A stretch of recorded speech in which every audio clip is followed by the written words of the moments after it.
Hey, what's up, everybody? So this is episode 1 of Vibing with Sleezy, the podcast.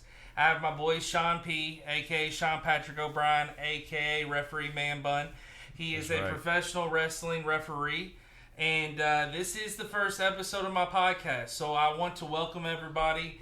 What I will be doing on this podcast is having different people on to tell their stories, plug their items, talk about their background. I'll share stories, and it's just a way for us to just talk, be creative, vibe. I just want to keep putting content out there, and I want to see where this can go. I've really wanted to do a podcast for years, and so this is just pretty much my introduction, and I want to welcome everybody that's listening. And so this episode not only is special to me because it's the first, but Sean here is a podcast expert. He's also cool as hell, and he also has tons of stories and knowledge in the wrestling industry. So this podcast is not about wrestling. It's just about general life. But we are going to be digging into a lot of wrestling questions, wrestling opinions, and just the background and history. So, welcome, Sean. Now that the introduction's out of the way, how you doing today? Thank you, man. I'm really glad to be here, especially being the first guest. And, you know, like you said, you know, just the fact that you're not a wrestling podcast, because I do a lot of wrestling podcasts. Yeah, that's what I've noticed. And you know, different stuff like whether it be reviewing a show or because like there's let me go ahead and plug a couple of my guys. Plug whatever. I got you 5 stars. My homie Jeremy, you know what I'm saying? He's up in Buffalo, New York, I believe is where he lives, but he reviews shows on, you know, a streaming site, and we'll review them and stuff like so. I don't know. I don't like being called an expert at anything, but you know, I appreciate that, and I appreciate you bringing me on. Man. Oh yeah, for sure. I mean, you were one of the first people I thought of when I came up with this podcast to have it on. I already got a list of guests that I want to bring on from the standpoint of I got people I want to have come on, talk about ghosts, talk about sports, talk about music. Well, and we could talk about a couple of different things just because like. You know, we didn't meet because of wrestling. No, not at all. We met because of, you know, my brother, you know what I mean, A-Rich. Like, yes. And that shout out to Austin Rich. Big shout out to Austin fan, Rich. Always fan shout out Austin Rich. Of everything I do. Big fan of everything you do. Yeah, man. And I'm a huge fan of him. Like, because he's he's probably, if not my favorite comedian, one of my favorite comedians. Oh, so, he's just down to earth, you know, great guy. He's had my back in many situations. Same. I've had his back. Oh, brother, same. You know, yeah. And so I'm like pretty much. As I was saying, that was how we met. You know what I'm saying? That's my brother, and I was doing a whole different lane than that. You know what I'm saying? Like then what I, you know, because I was doing music, and that's how I met Austin. Me and Austin started doing a little weird thing, and then we met and hanging out. And we were trying to do our own podcast thing. Dude, I remember showing up at the building downtown, and that was some crazy. And I was plugging Leo, but we had like people taking photos. And, like, dude, I'm not gonna lie, like, dude, I've used some of those photos on my Tinder. Like, like seriously, like they it looked like we was doing something, you know. So dude, it was dope. And Mo was there, and you know, Mo's a superstar. Mo's a legend. And shout out to Mo. Reed, that's another person we got to shout everywhere. out. So, yeah. I mean, I actually, what's crazy about Mo is I was on my Facebook memories today, and it popped up. I got voted most athletic with her in 8th grade. Oh, and I love it because, dude, I shared that's it like crazy. a You know this is 8th grade? Bro. Or middle school? Dude, I know her since 6th grade. And, dude, she literally... Man. Mo is the coolest. Dude, she's... Like, she's a legend. And I'm, like, standing there next to her, and I'm like, this girl went so far with hooping. Yeah. And it was dude, I watched her as a fan. Like, that's what's crazy. I watched Mo as a fan. Yes. And then turn around, and my brother is best friends with her, you know what I'm saying? Yeah. Austin and Mo are just, you know, are super tight, and like, of course, by association, that's my big sis, and I love Mo so much. And Austin, the thing about Austin too is that, you know, the thing about this podcast is I've been wanting to do a podcast that's basically uncut, natural, having the film, having the audio recording of it, but just basically having something. Just to tell my stories. I feel like I've experienced a lot in my life, but it's also, I feel like there's just so many stories that I can get from people and hearing things. So I was telling him, I've been telling him for years I've been wanting to do this. And so this is finally a big step to me because it's like, I'm ready for this to go. I really want this to get rocking and rolling. And I'm hoping each episode like brings something new, teaches somebody something new, because not only are you going to be on here, like there's things, dude, that you're going to teach me about something that I love, which is pro wrestling. I mean, there's things that, dude, as a fan, I sit back and watch and I'm like, I love this, but then there's things where I'm still sitting there, like I will even watch the throwback, and I'm like, how the fuck did that happen? What is going on? And I don't mind pulling back the curtain too much. You know what I'm saying? Yeah. Like, as far as pro wrestling goes, that's absolutely cool. Whatever you want to know.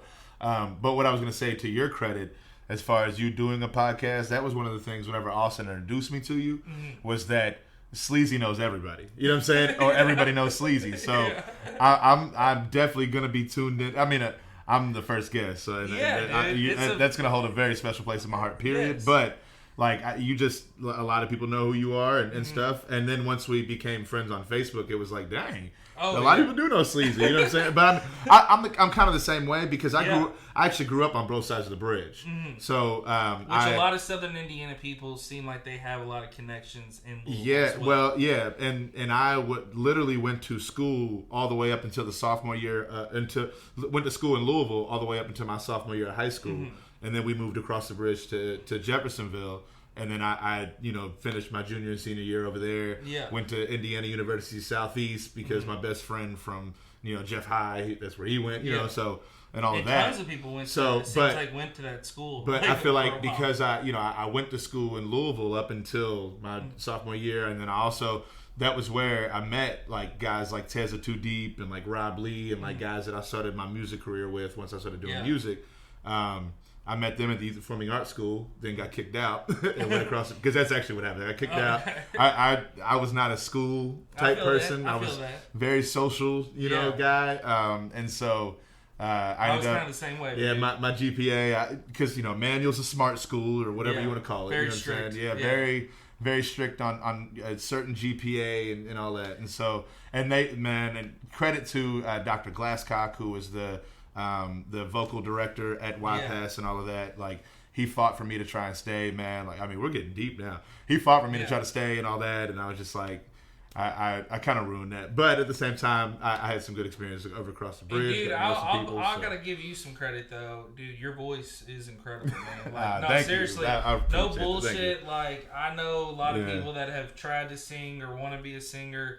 Dude, you got it, and like, I mean, it's something that. Dude, that's something where I actually saw you beforehand. Because the way I connected with Austin, which is wild, is I just went to some hip hop show, and some dude that knew Austin, who Austin's not even cool with anymore, literally says to me, you'd be really cool with this Austin Rich guy. And I'm like, who the fuck is that? And dude, I'm at the bar. Very similar to my story. Dude, I'm at the bar drinking a beer, and I look and I see Austin Rich coming with a big group of people, and I just pop in the group, and the group's all looking at me like, who the fuck is this guy? And I go, you Austin Rich? And dude, I'm pretty buttered. And I'm at this point, and I look at him, and he's like, yeah, I'm Austin. Wow. He's like, wow. I said, hey, I'm Eric. I was like, everybody calls me Sleazy E or Sleaze. I said, or Sleazy. I said, whatever you want to call me. But I said, yada yada told me that we be cool as shit. And he was just like, all right, cool. Turns out, me and Austin used to go to the Y together when we were like 9, dude. Word. Austin just found some like pictures and was like thinking. And Austin said, that's amazing. I don't know how Austin figured out, but Austin said that there was this line that I used to say all the time where I would go, well, I'll put that in my book. And I used to just say that, and I would play Y soccer. I'd be getting so Austin and I known each other basically forever. Awesome. That's cool, man. Well, and like that's actually very similar to how me and Austin ended up linking up. Is so I want to say there was somebody, I don't even know who it was. If it was a rapper, I don't even know who it was that had said, hey, you would be really cool with this Austin Rich guy. Yeah. And then he popped up at either one of the open mics or one of the showcases that I was on. Yeah. He was sitting at the bar and I, walked up and I was like, hey, man, are you Austin? Yeah. And I was like, I'm a fan. Because, like, if I'm a fan of somebody, just like in wrestling, like I said, I'm not afraid to pull back the curtain too much. We talk to each other a lot in the ring. Yeah. You know what I'm saying? Sometimes we'll have full-blown conversations. And if somebody does something that's dope, I'll be like, yo, that was really dope. You know what I'm saying?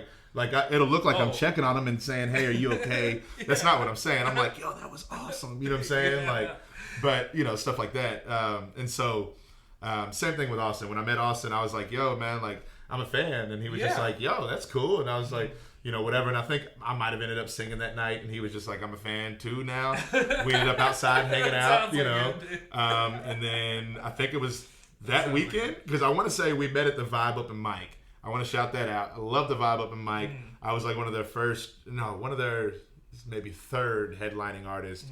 And now it's been around for 6 years. They're about to have their 6-year anniversary this week. So shout out to the Vibe Up in Mike in Louisville. But we met at the Vibe, and we ended up, you know, hanging out. And then that weekend, because the Vibe is always on a Thursday, we ended up going to he had a show on this side of the bridge. Yeah. And by this point, we were kind of lightweight texting and stuff, you know what I'm saying? Like his buddies and stuff, you know, whatever.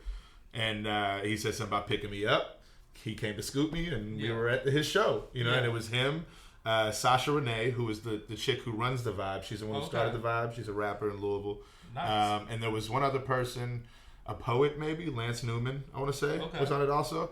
But yeah, those three were on it. It was an outdoor show in Jeffersonville. One of the most random. Cool. It was a lot of variety. It was random. Yeah, it was like crazy. Singing, rapping, poetry, well, and comedy. That's what was cool was once we linked up, because literally once after that day, we started hanging out every single day. You know what I'm saying? He would come scoop me. He would come to my house.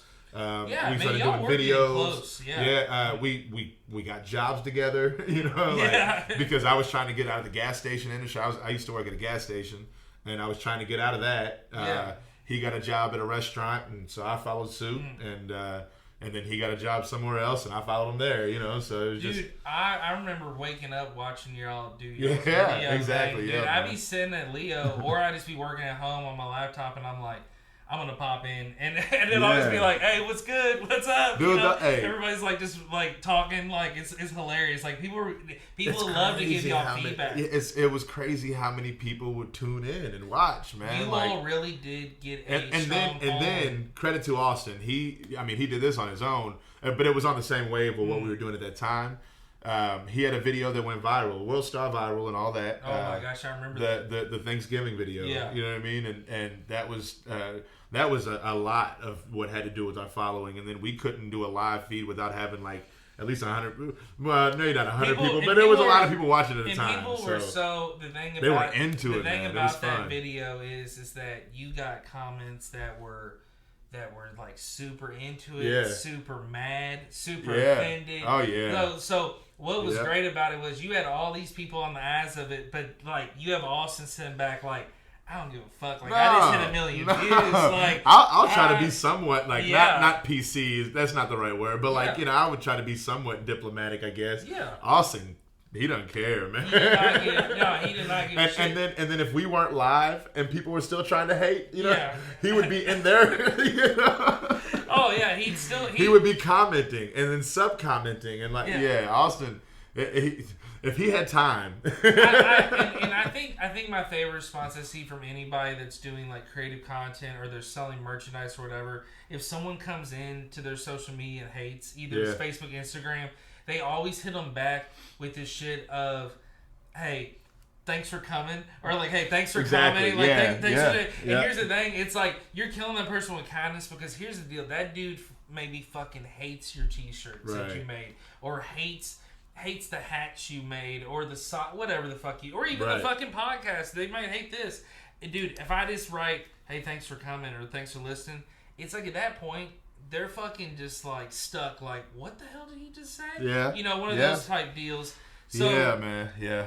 It's just it's one of those things where it's like, and that's something I kind of like learned from Austin, I guess, is to just because in the wrestling industry, especially in this area, the fans, if you come to a show, they boo me every time I come out. Really? They hate me. Really? Hate me. But then we all hang out in the parking lot, or we'll all kick it out. You know, they're like, "Hey, Sean, how you doing, man? How's the daughter?" You know, stuff. You know what I mean? So it's like they don't actually hate me. Yeah. It's just they love to give me crap, and so like I had to learn how to tune them out. I did have a situation recently in the wrestling business that I really don't want to get into too much, but I did kind of come at somebody the wrong way because I was offended by some of their comments. Yeah. But whenever I ended up turning it around and you know, I guess somewhat killing the situation with kindness, not necessarily killing the person, you know what I'm saying? But the situation with kindness, it ended up working out in my favor. We'll just put it that way. So I feel that. I feel that. Yeah. So. I mean, it's definitely a thing about it is that I guess to get into the wrestling situation, one of my biggest questions that I have, you have done regular matches and you've done the hardcore. I guess you consider death matches. With it. Oh yeah. So what's the difference going in between those two matches? I mean, do you have a different mental space going in? Oh yeah, absolutely. Well, not a huge difference. There's all a similar idea because I feel like my main job as a referee in the wrestling business, the professional wrestling business, is to make sure that everybody stays safe. And to make sure that we can all do this the next day. You know what I'm saying? And whether that's death matches or regular matches. You know what I'm saying? And then also too, I like to add my own flair to it to make sure that the match goes over. How they want it, or different stuff. Add different stuff psychology wise, and different all that. But as far as like keeping everybody safe, when it comes to straight matches, I really don't have to do too much besides just checking on them if they do a bit crazy. Because they're trained and they're knowing they know what they're doing. Yeah. As far as in death matches, like as soon as a big bundle of light tubes gets broken over somebody's head, I'm over kicking the glass out of the way immediately. Or if I'm down on the ground, I'm swiping glass out the way, and like because they'll get broken and there'll be those big U chunk type glass, stuff. If they get slammed on that dude, instant slice. You know what I'm saying? And so, I'll get stuff like that out of the way, or if like a table gets slammed, make sure you fold it real quick and throwing it out.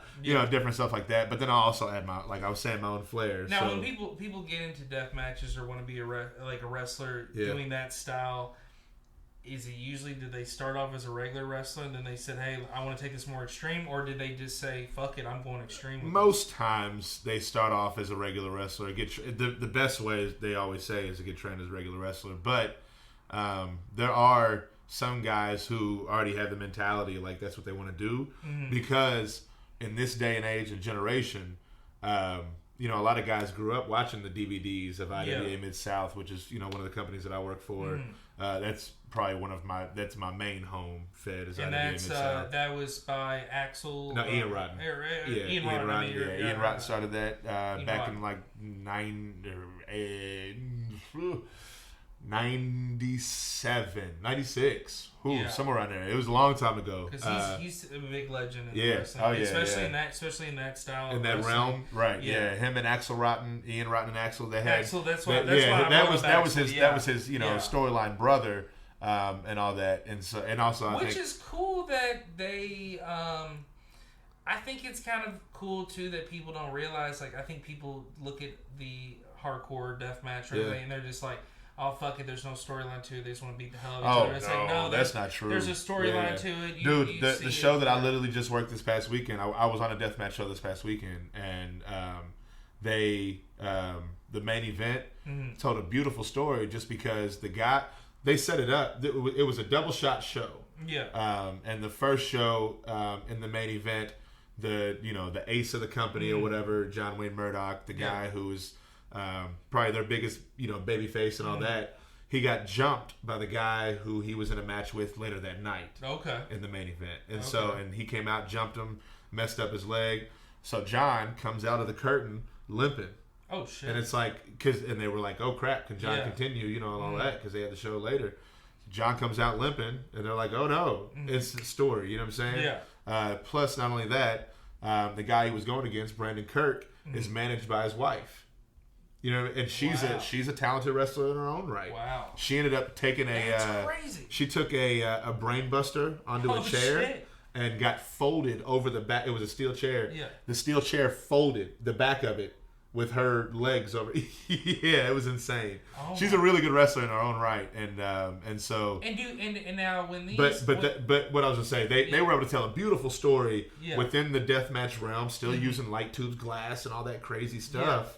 Gusset plates, you know what I mean, all of that, and blood, and still told a great story. A lot of these wrestlers in the deathmatch style have just a high pain tolerance. I mean, is that the main thing, or some just like fucking used to it? That's part of it with some guys, not all of them, because I do know some guys who don't have as high pain tolerance. I know a lot of guys who look at the scars that they have on their body as the same way that a lot of guys will look at tattoos. You know what I mean? And they can be like, oh, I got this scar in this match. Because I'm going to give you credit, and I don't think I've ever told you. You are probably the reason why I've gotten more into death matches. Okay, now the reason, cool. and there's also another reason why. The other thing I will give credit to is the Dark Side of the Ring, the Vice series. Yeah. I love it. I was a big ECW fan, which I feel like in a way ECW, really put that style on the map. Big time with Paul Heyman, that whole series in Philly. Right. But it's like, with ECW, watching Vice, it's like you watch New Jack. You know? And New Jack, dude, even the shit he's doing on the independent circuit was so hardcore. Some of the shit is like, he was going pretty extreme. Yeah. And it's like, it opened my eyes to like, first of all, I have a hell of a respect for everybody that performs in it because I can't do it. And at the end of the day, too, is they're toughest motherfuckers I can see. Man, so and they're doing this for people. So it's just one of these things where I've gained a new respect. I watch a lot of the content you share. You tag different promotions. I'll go watch it.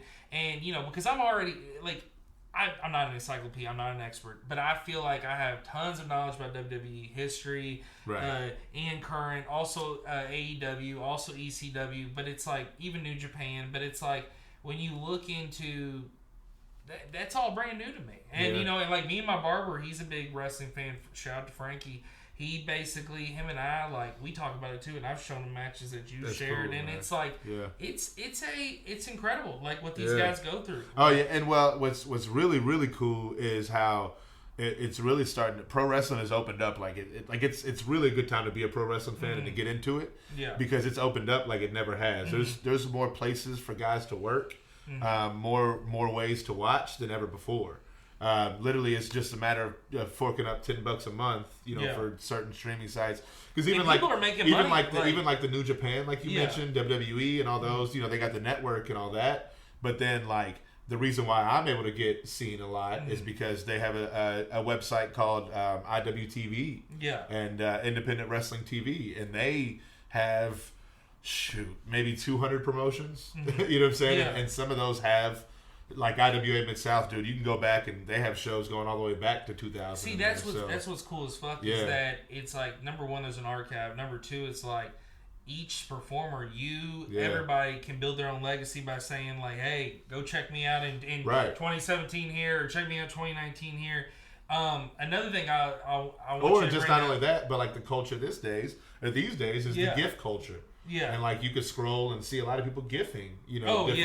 Different match, classics, stuff and then new right, shit. Exactly. And it's like, and then I guess too, it's like to turn in. And to be honest too, it's like there's performers that I'll give credit to that I really don't. I don't know anything about them. Yeah. I've never seen them live, but I'm intrigued by seeing them. Like a lot of the female wrestlers that you share, like the Holly Hood. Haley J. Yeah, Haley J. Yeah. I like watching her, and I've seen her in some OVW. She's so great. I thought Billy. She's actually OVW champion right now. That's sick. And then Billy Starks. Billy Starks. I got shit. Yeah. Oh, that's dope. That's dope. Billy Starks. And I'll be honest, like this wasn't even right. It just those are two female wrestlers that I was like, man, they're really doing it. Like they're impressive to watch. And then a lot of the guys that you've shown.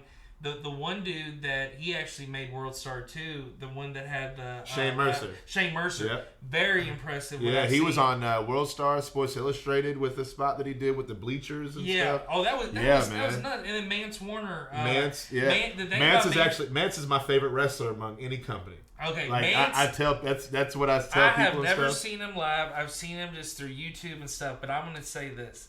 That dude is fucking hilarious. He gets it.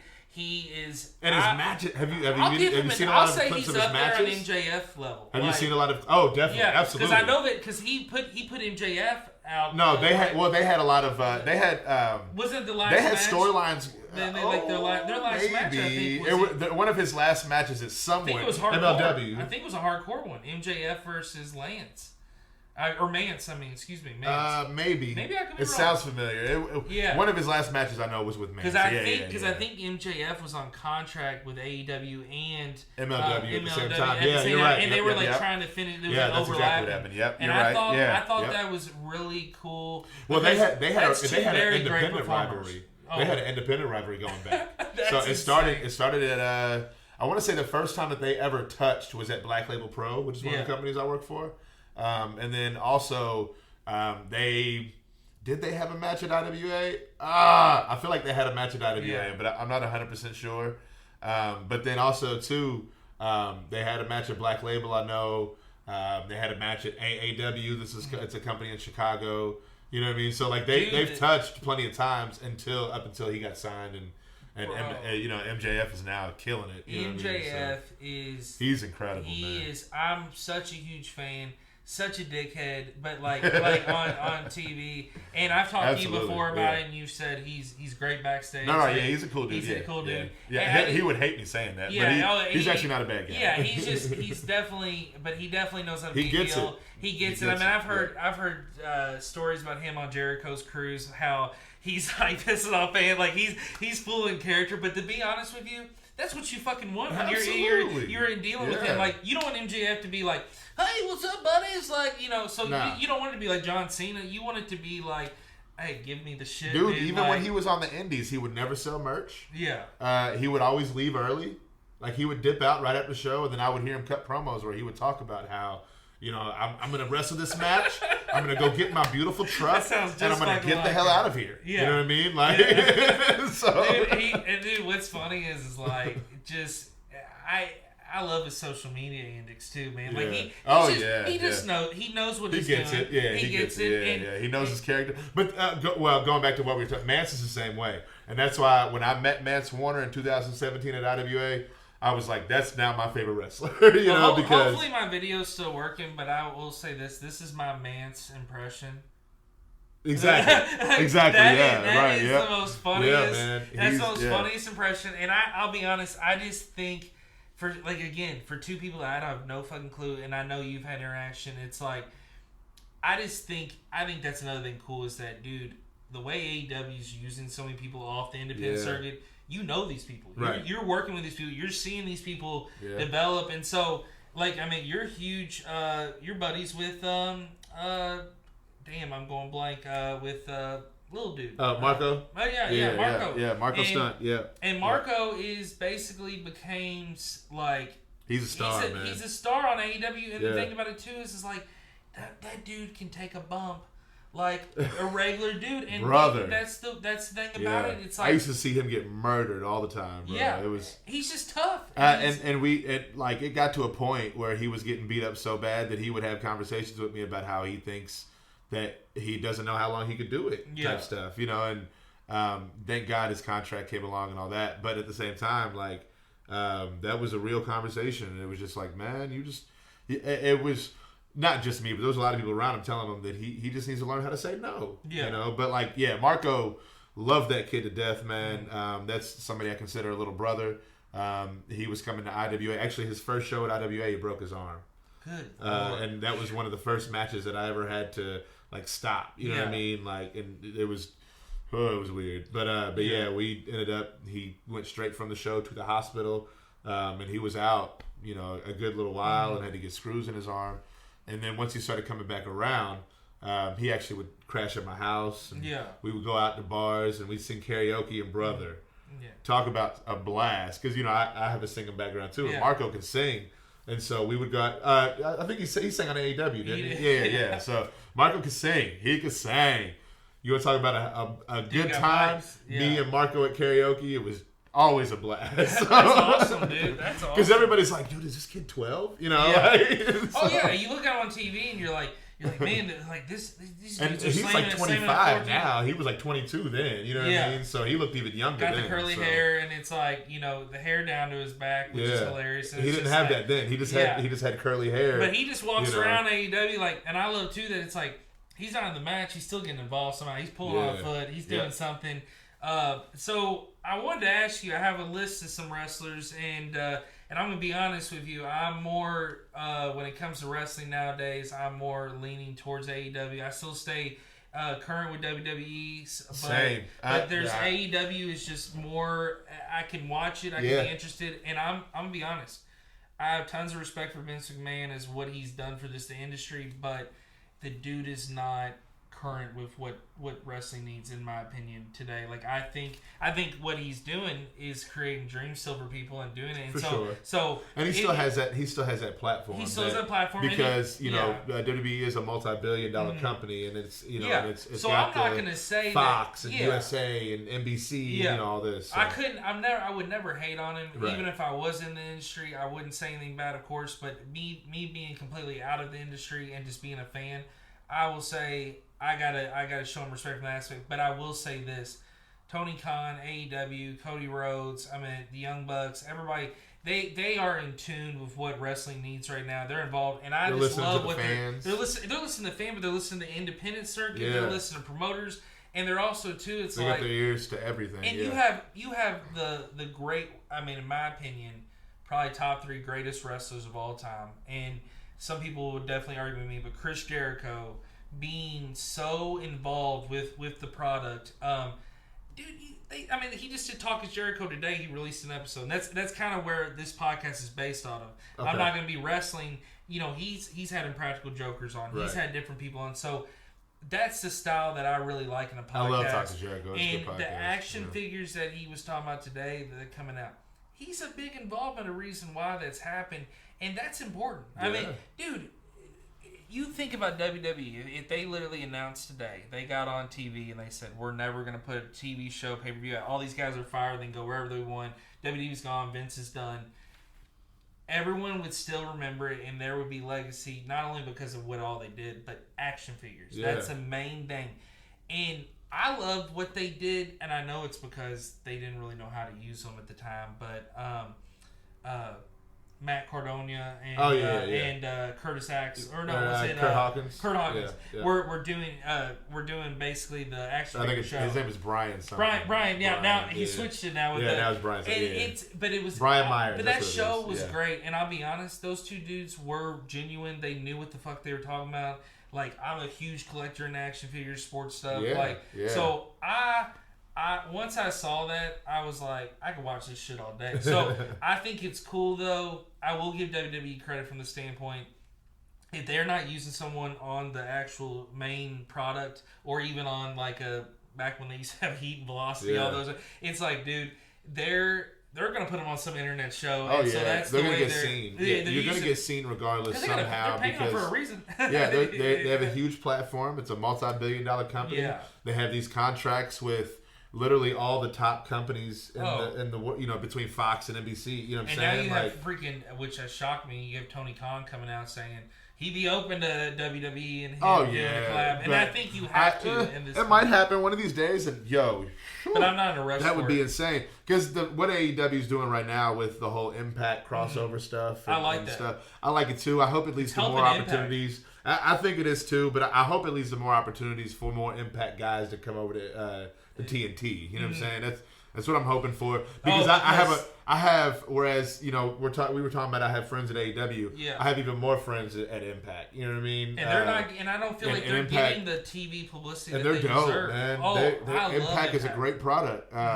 And shout out to my big brother, love Larry D. And different guys like that. We saw the Rascals Larry just D was just on who is the on TNA the dark what is it called, Dark Abyss or not Abyss, shout out to Abyss, but the Dark Legion, or they're like they're like look like they're death like zombie but Larry D's his crew was fighting with them. Was it against not too long. Decay? No, it's Decay not Decay or Rain. It's that one chick. She's the leader of them. It's like a Decay. I can't think of what the heck. But Larry, I saw him. Because I don't get to follow Impact. Yeah. I try to tune in and watch it. And Impact has become a lot more accessible with it being on Twitch and different stuff. So it's kind of just a knock on me. It comes on Tuesdays too. I will say this: they really they take their storyline super serious, and they go into detail with it. And here's the thing about it: what kind of sucks with it is, and then they have I feel like they had a better TV platform. Too, these stories would go so much further. Oh yeah, absolutely. If they had a TNT or a USA or a Fox, any of these things, it would take it to a new level. Yeah, but I want to ask you some wrestlers, and I want just to get your honest opinion on them, and I want you to tell me if like you want more out of them or if you're just like satisfied. Yeah. Okay, Kenny Omega.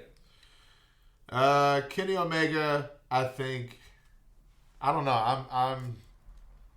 It's weird where he's at right now with his character because I like what he's doing with his character now, and I think he's showing a new side, not a new side, but a side that people have been wanting to see. It's unique because Kenny is just a very unique guy. You know what I'm saying? He's very quirky and stuff. So, like as far as the dancers with the brooms and just the loud announcement in general. He can be goofy, but he can be serious as shit. Exactly, and like it looks like he's killing people in the ring with that V trigger, especially. So, I'm satisfied with Kenny Omega with what he's doing right now, especially because he has a lot to do with that Impact crossover that we're talking about. And he seems like he doesn't give a shit who Impact throws at him. He'll work with them. Yep. He's willing to do it. Well, and I like that. I loved how whenever the first time he was on Impact, it made me tune in because Kenny Omega was there and he had that interaction with Rich. Yeah. Which Rich Swann is another guy who is amazing. Love that guy. Yeah. Dude, super talented. He's super talented, and then also too, just talking to the guy, he's really, really cool guy. But Rich and Kenny had that crossover on the bus, or that that interaction on the bus and all that, and that was cool to see. So it was like, oh, I wonder what might happen. Dude, could you imagine Kenny Omega versus Rich Swann?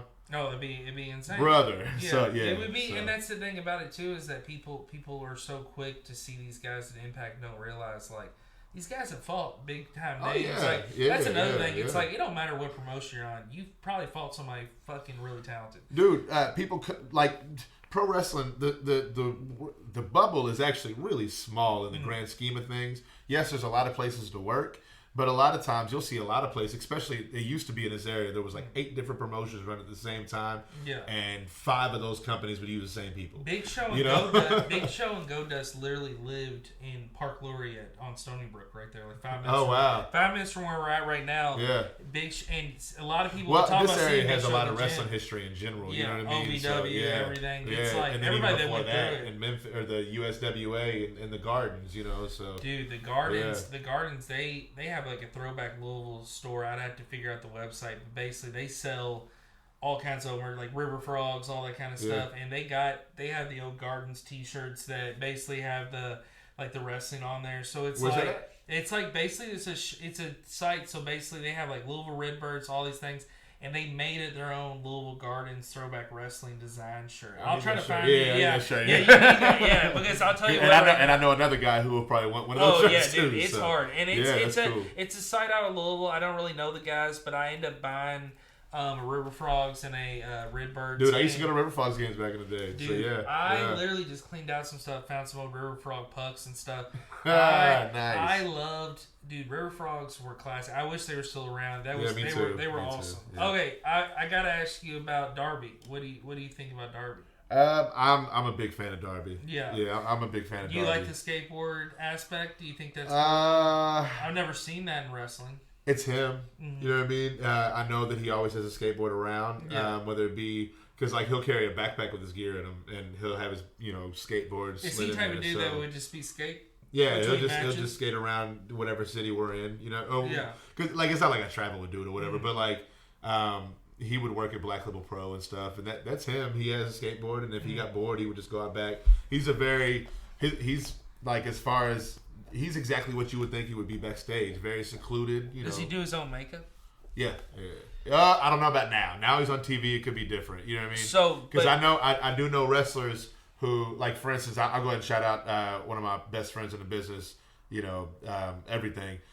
Nina Monet. She won't do her makeup on TV when she was on WoW because they'll have actual professionals do it. Mm-hmm. But then when she's on the Indies. She does her makeup herself. You know what I mean? So basically, with the makeup aspect, is there wrestlers that are pretty much told by the promotion, like, "Hey, we want you to use makeup and that kind of stuff," or are they they're bringing it up, like, "Hey, it depends on their character." It depends on and it depends on what they're feeling.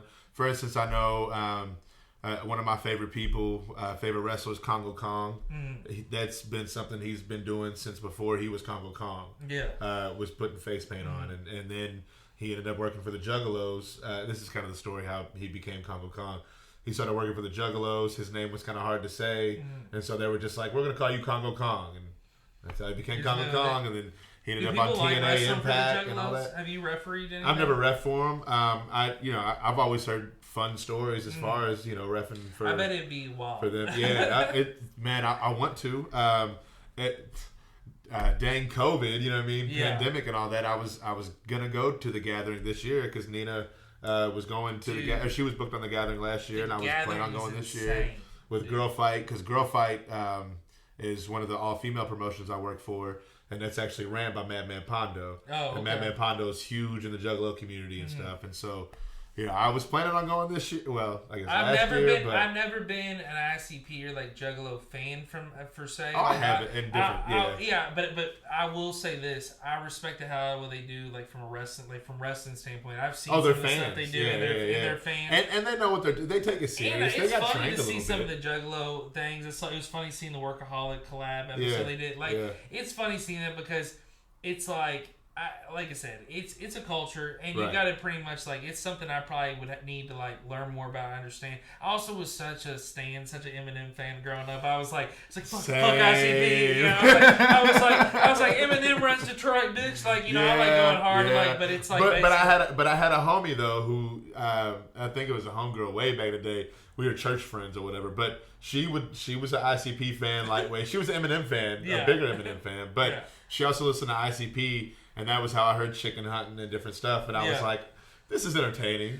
I can't listen to it all the time. You know what I'm saying? Yeah, it's not like I can't just be like, man, I can't wait to get home. Crazy.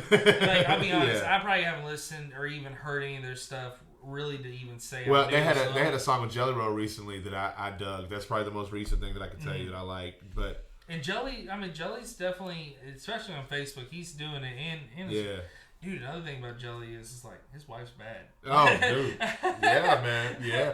And you know what's funny is I remember I became a fan of Jelly Roll right before he started dating her. Yeah. And so I remember him being anti-women on his songs and stuff and anti-relationship and I'll never find a woman and stuff. And then it's oh, there's Bunny, and it's that's awesome. It's really cool to see. It's good that he's happy with it. And it's good. Looks like it's good for his kid too. So the Young Bucks, do you like them being the tag team champs? As far as them being tag team champs and all that, I think that the moment was right for them to put it on. I don't know how their board works or how they just make their decisions and stuff, but. A lot of people think that they put them on themselves or whatever you want to call it. I think that it was the decision to do it was okay. I don't see anything wrong with it necessarily. Can I say because this? It's not like I don't think they're that exciting. It's not like from jump. As some of the tag teams. They are. But I do like some of their matches. I'm a fan of some of their matches. Yeah. And they could cut a decent promo. I'm not huge fans of the Young Bucks, to be completely honest with you, as far as their work. I do think that them as people, they're okay. You know what I'm saying? But what about Jericho and JF as a tag team champs?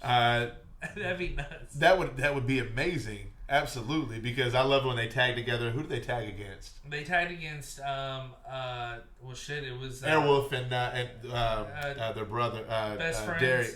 No, Darius is the other guy. Did they fight against Best Friends though too? Top Flight, that's who it was. Okay. Top Flight. Darius and he used to go by El Dorado, but what does he call himself now? He goes by his shoot name now. Dang it, man. Anyway. There's so many. That's another thing. It's people switch up the names. Yeah. Yeah. All right. What about the Dark Order? What do you think about? Do you think it continues to show the legacy and respect to Brody, or does it continue? That's the thing with the Dark Order. I'll get a little candid. I felt like when they brought in Brody, they weren't using him necessarily right. They were using him better on BTE than they were using him on Dynamite. Yeah. You know what I mean? Mm-hmm. And I was just like, what are y'all doing? You know what I'm saying? And then he got sick and, unfortunately passed away. And it was like, rest in peace, man, rest in peace. Absolutely rest in peace of Brody.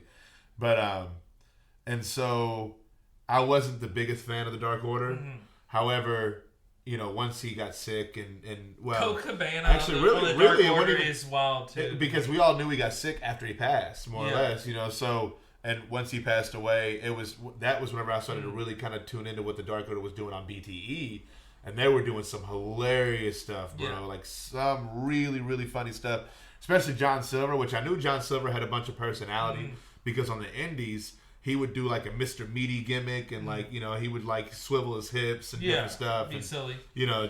Call himself like Johnny Cockstrong and, stuff like that. Yeah. And so just goofy stuff. But then also too, he would have bangers against guys. You know what I mean? Like I remember there was a really good match against Eddie Kingston. Oh yeah. Just before he got signed. And Eddie Kingston will. Eddie is one of my favorites. So much shit. He talks so much shit, which is so good.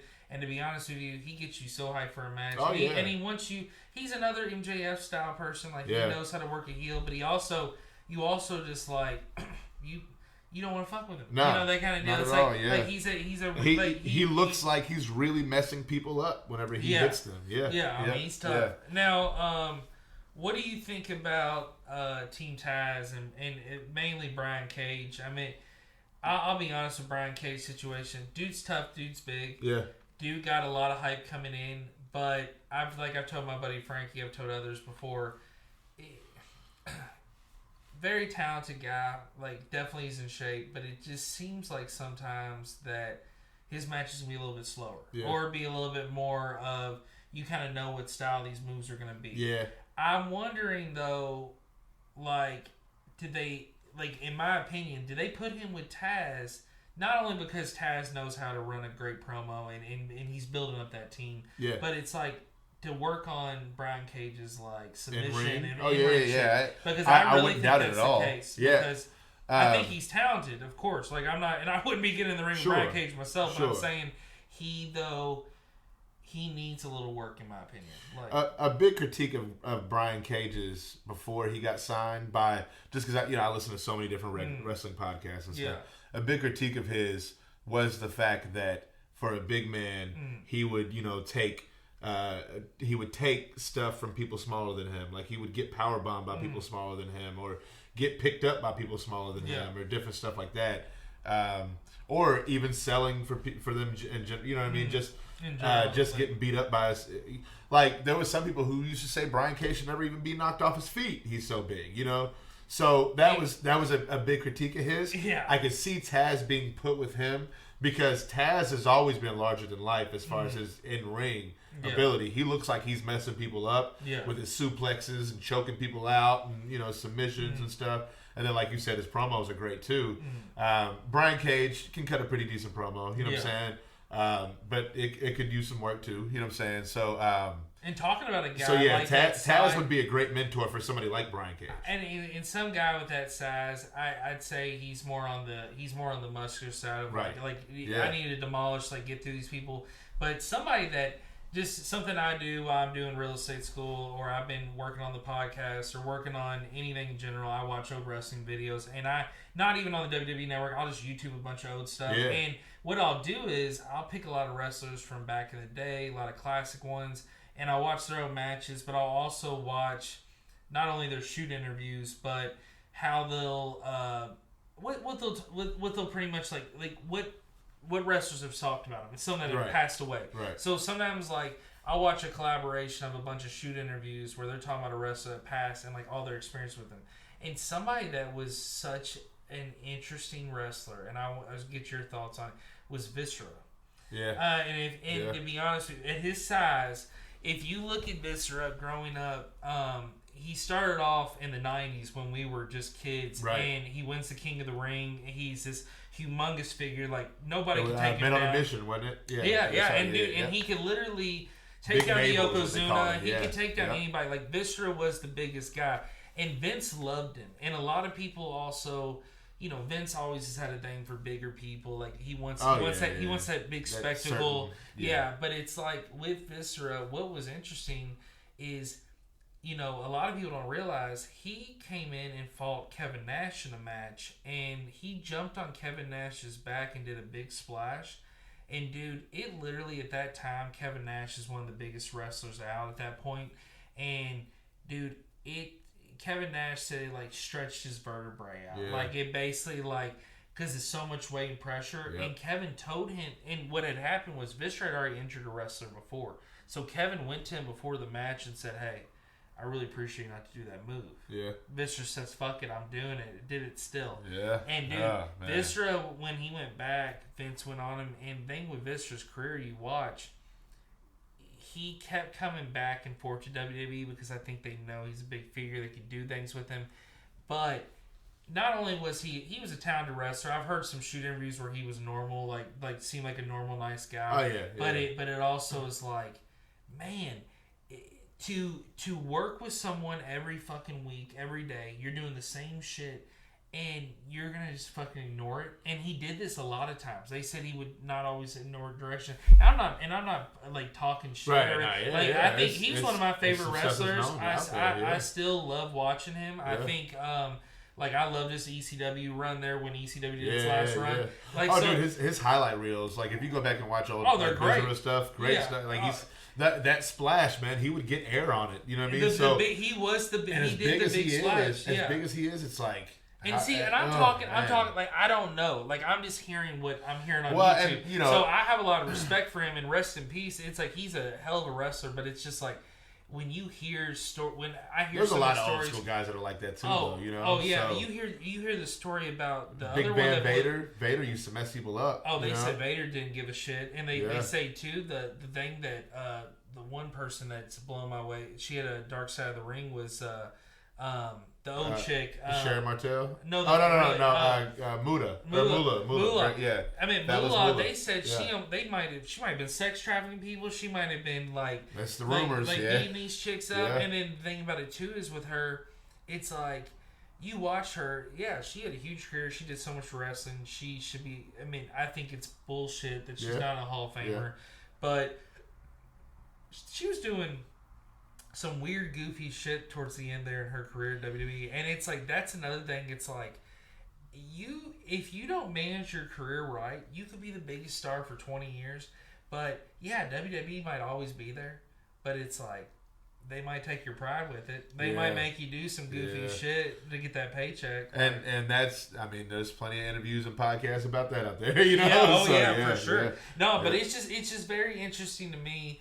Some of the stories I hear, especially on the Dark Side of the Ring, you hear all these things, but then, Dark Side was so good, man. It's so good, so especially, and I can't wait for it to come out. Dude, I heard they're doing one about Nick Gage. Yes, and I'm so hyped about it because Nick Gage is his whole story is just crazy. There's also too, it's like some of the stories you hear on Dark Side. Besides the Benoit one, you weren't expecting or knew about it. Oh, yeah. There was a lot of them on it that I didn't know about. And then, you hear, too, Sandman, he's a super nice guy. I've heard tons of great things about him. And me growing up watching ECW, I'm thinking this guy's hardcore. He's an asshole. Yeah. He's like the Stone Cold of ECW, which he really was. But then it's like, you listen to him in interviews, whatever. Nicest fucking dude. Yeah. Same thing. I've met Tommy Dreamer before. Nice fucking guy. Like Al Snow. Met him at the zoo recently. Cool, yeah. Super cool dude. So, I just always had respect for it. A crazy story about amateur wrestling, like from the standpoint, there was a guy I worked with at Budweiser named Bud Dwight. I don't know if you remember Dwight Coulter. He wrestled for a couple of years. He won the TV championship twice with OVW. Okay. Did this. He come out doing this. Party. He had like party on his trunks. Well, this really guy comes to Budweiser from Nebraska. Literally says... loves wrestling. I got told by my boss, Rusty, to go take him out on the town in Louisville. Well, I tell him on Monday night, I say, hey, let me take you out tonight. He goes, hey, bro, I got to tape Monday Night Raw first. I said, you like wrestling? He's like, yeah. I said, how about we go to OVW Wednesday? Well, we start going each week. So we go for about 8 weeks.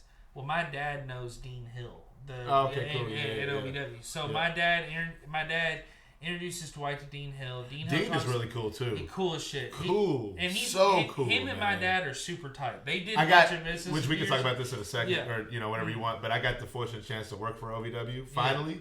I don't have my license, awesome. And I don't mess with the Kentucky license. I'm not good. Yeah. Maybe one day we'll see. I don't know. But OVW came across the bridge, and I got to work for him for probably about a month during this pandemic stuff. That's awesome. At the my home arena, the arena over in Jeffersonville, or whatever, the world famous Jeffersonville arena and all that. Yeah. And so got a chance. I had Al Snow in my ear giving me directions and and all that, like the whole experience, man. And it was almost like a life goal kind of fulfilled type stuff, and all that. Just because that's sick, dude. That's and I have a lot of friends in OVW right now. Huge. So like Isaiah was one of their longest reigning Southern tag champs and all that.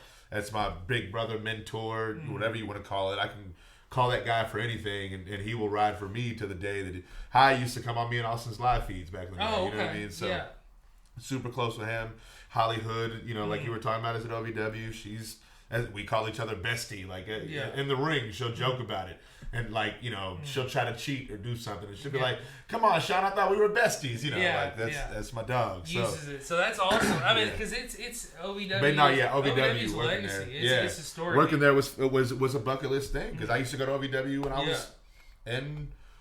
Probably 12, 13 years old. Dude, I just remember getting Dwight there, and I remember introducing him to Dean. And when I introduced him to Dean, that's what you're saying. I met Dean there, and he was so cool. Oh, he's so cool. And he starts introducing Dwight. Dwight starts going to classes. Well, Dwight, he works his ass off, ends up becoming the TV champ. Now he's working like a cycle bar out in Nebraska with his wife and doing well. He got away from. He had some shoulder surgeries, but we kind of lost touch. We're still boys, but he pretty much was very just kind of pulled the dream out of his ass, because it's like what's funny is, dude, man.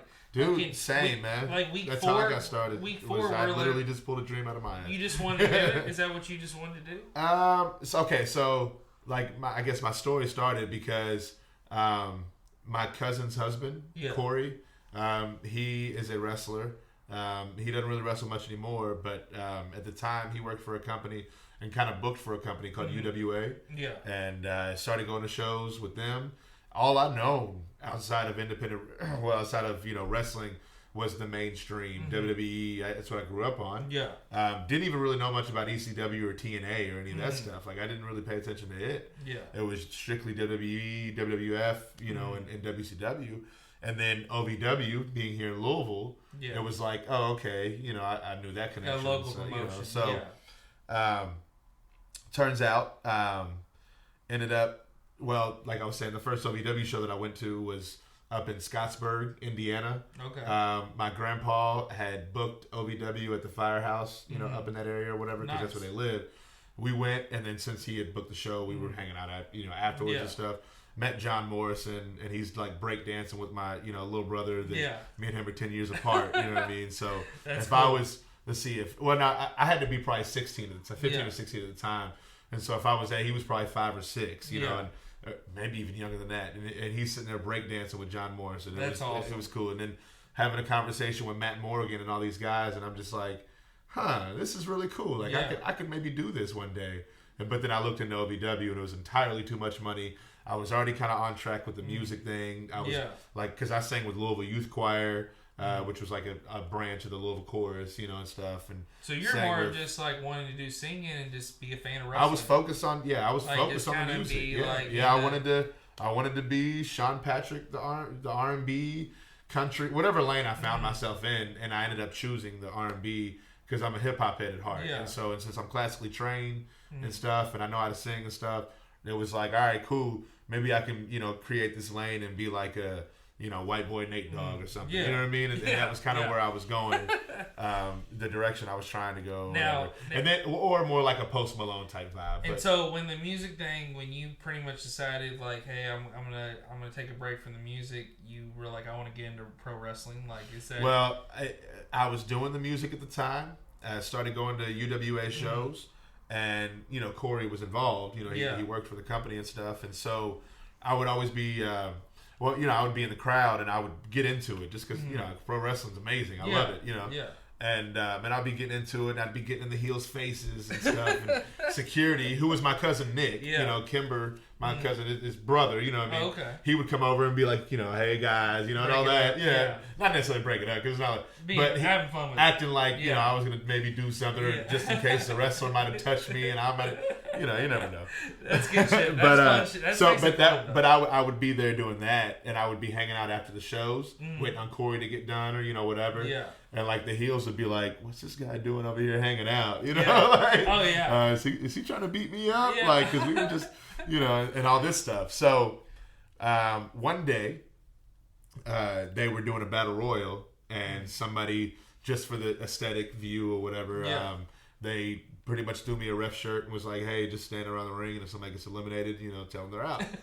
And that's awesome. Yeah, and so did that. Kept bugging Corey, kept bugging him, and I was like, "Yo, man, let me ref a match. I can do it." Yeah. Like, Corey, I know I can do it, man. Please let me do it. And finally, one day, he gave me the opportunity, and the story. Ever since then, and then, dude, that's incredible. So but at the time, I really didn't take it that serious, and I still didn't know much about what I now shoot. I work for 15 plus companies. You know what I mean? Yeah. Somewhere around there. Had no idea about all of that.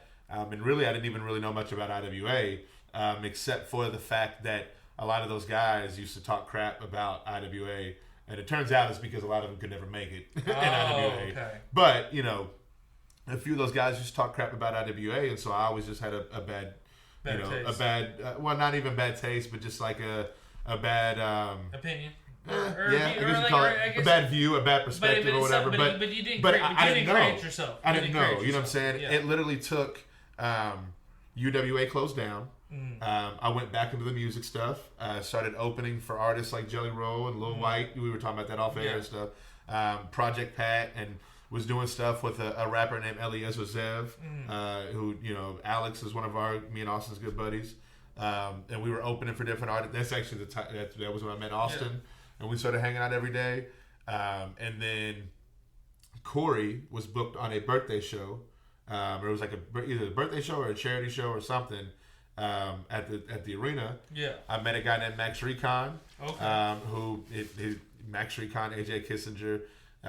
That's another big brother mentor of mine. Yeah. Somebody that I owe so much to. I love that guy so much.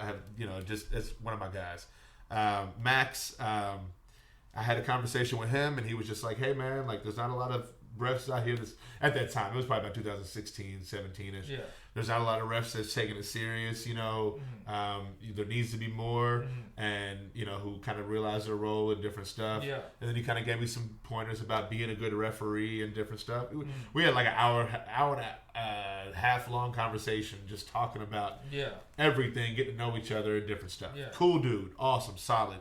Also, that same night, I met another guy named Biff. Biff was running the company on Sundays at the arena. And I was like, dude, I miss it. The bug. Yeah. It was like I hadn't done wrestling in forever.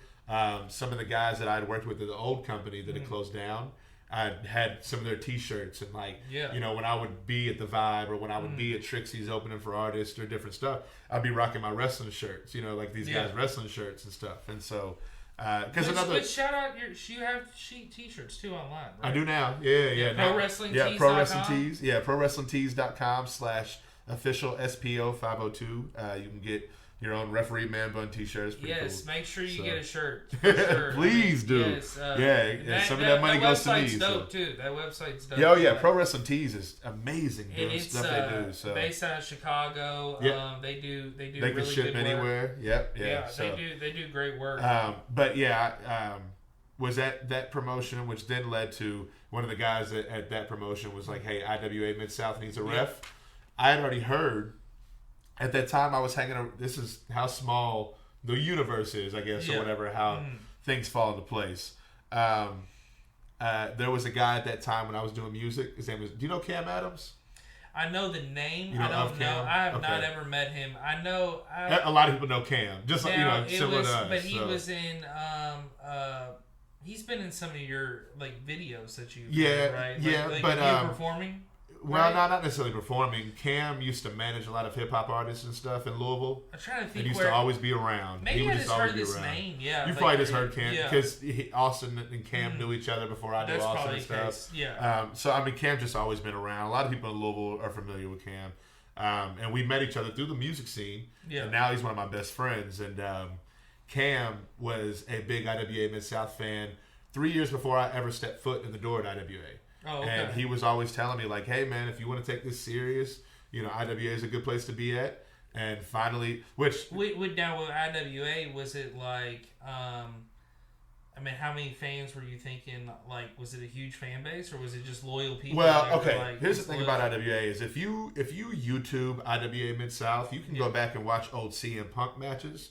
Because a lot of these guys broke in there. Seth Rollins still to this day calls Ian Rotten boss. And Ian can text him at any point. Chris Hero, all these different guys, like that's where they cut their teeth at is IWA Mid-South. Wow. So a lot of them, give that respect to Ian and still hold him in high regard. To the point where at IWA Mid-South now, where I'm at, Ian's phone book is untouchable. There was literally one show where a show got canceled up in Indianapolis last minute, and Pentagon Jr. was on it against Shane Mercer, actually. Oh, okay. And Ian made this phone call. I think it was a Jimmy Jacobs who made a phone call to Conan, and he was booked at IWA. And I got to work with Pentagon Jr. Dude, that's fucking incredible. Ian's phone book is just untouchable, and like him and Jimmy Jacobs are still good buddies to this day, and Jimmy Jacobs will still come down from time to time. Michael Elgin, and like all these Jake Christ, Jake Christ is our champion right now. It sounds just like comedian. Like when I met Donnell Rawlings, Ashley Larry from Chappelle Show, cool as fuck guy. Yeah. That's a whole other story. But how I met him, but great dude.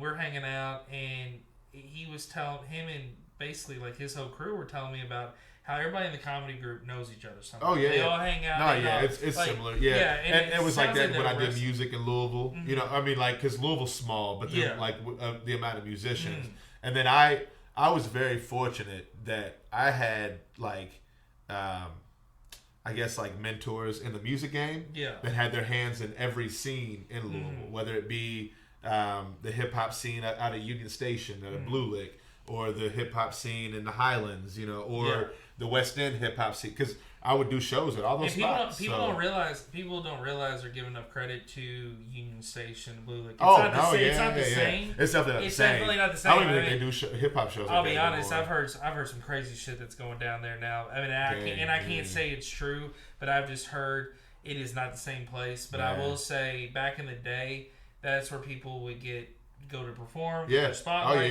Just get your amateur shout out. That was one of the first places one of the first places I performed at was Union Station because I'll go ahead and shout these guys out. Shout out to Jay Bird. That was my producer who produced, Panties and all the stuff that I used to have back in the day. I met him through a guy named Scooney and DJ KG. They put me on to Jay Bird, and they were like, this guy's an R&B producer. And then whenever I showed Jay Bird some stuff, it was like, oh my God, you know what I mean? So, and he sent me literally his entire catalog, and I just would scroll through and be like, oh, I need these. I'm gonna do this. And I was one of the first Bird's Nest production artists or whatever. And if we would have had more money to put behind us, Bird's Nest was going to do some really, really dope stuff. Because Jay is a incredible producer, man. And I was not. I don't want to ever toot my own horn, and I don't think I'm like the greatest songwriter at all. But I was writing some stuff that I feel like was really dope to some of Jay's beats, and I was just like, let's get it cracking. And so, and that was where I was able to start doing stuff because Tez of Too Deep, like I mentioned earlier, who was in the group that I was in, he was real ingrained in the West End scene, and then had some friends that, because Tez actually started a group called I Am Royalty. And it's like a huge conglomerate, basically, almost like a fraternity or a sorority of a bunch of different artists. Okay. And it's got singers, rappers. We had models in there for a little bit. I think we still do. Photographers, videographers in Louisville that all just kind of mess with each other. Huge network of people. Yeah, it was probably about 30 to 40 of us, like the last count. And we all still have a group chat that we all communicate. Make sure everybody's sharing each other's stuff and getting it. And I'm still credit to Tez because it's family. And he will always include me in everything. Even though I tell people I'm retired from the music game. You know what I mean? but yeah, I Am Royalty. That was the move for a little bit and everything. So well, that's cool though that you. I mean, you're similar to me from the standpoint. Oh, I like to have my Royalty, hand in ties. I Am Royalty led to a lot of different stuff as far as me being ingrained in all the scenes. But I think that's kind of the route that I've tried to go, where I've had my hands tied a lot of different things. Where you know, I moved to Nashville, started to do audio, and I did the music thing, and then it's like I come back here, and it's like just the way the people I've connected with, and then I was doing poetry. The standpoint a lot of people don't realize. It was getting published in books, newspapers, program. Started working at Leo. And then when I started working at Leo, it was like the Leo Weekly thing. I really think Leo, I knew people and I knew a network, and I had just been myself, friendly, made friends over the years, and just got to know a lot of people in Louisville and Nashville. But dude, once Leo happened, it just opened me up to a whole new world. And I mean, it was just, networking, going to events, doing things. So I feel like I'm similar to you from the standpoint of like, you're type of person where you like to have your hands and be involved in different things. I'm the same way. There's some people I talk to where they just want to have like this, like I call it peanut butter jelly light, like just plain solid, just like same thing every day deal, and that's fine. Well, the way I look at it, it's good to try shit. Well, for me, the way I look at it, it's better to keep myself busy than to be in trouble somewhere. You know what I'm saying? Yeah, same thing, dude. Like, because if I'm not busy, I don't feel like I'm doing what I need to do. Exactly. Yeah. And so, and I'm super dedicated to if I have my mind on something. Yeah. And like. It's wild. Really cool. It's wild. Really cool it's wild that I've been able to dabble in 2 different dreams that I've had as a childhood, because there was at one point where I had first thought was I want to be a singer, I want to be a superstar, whatever, Sean Patrick, whatever that is, and then the other was there was a thought where maybe one day I could work in the professional wrestling business. But the way I view it is this: like you bring up the music thing, yeah. You did music. I did the music thing, the sleazy, the rap thing. I was doing more party, fun rap. But I will say this about just talking about you, me and you, but also anybody that's in our similar position. No matter what, not everybody is going to be Jack Harlow, Bryson Tiller around the city. But us just doing it, us just putting content out, us just having a fan, us just generating a fucking... Dude...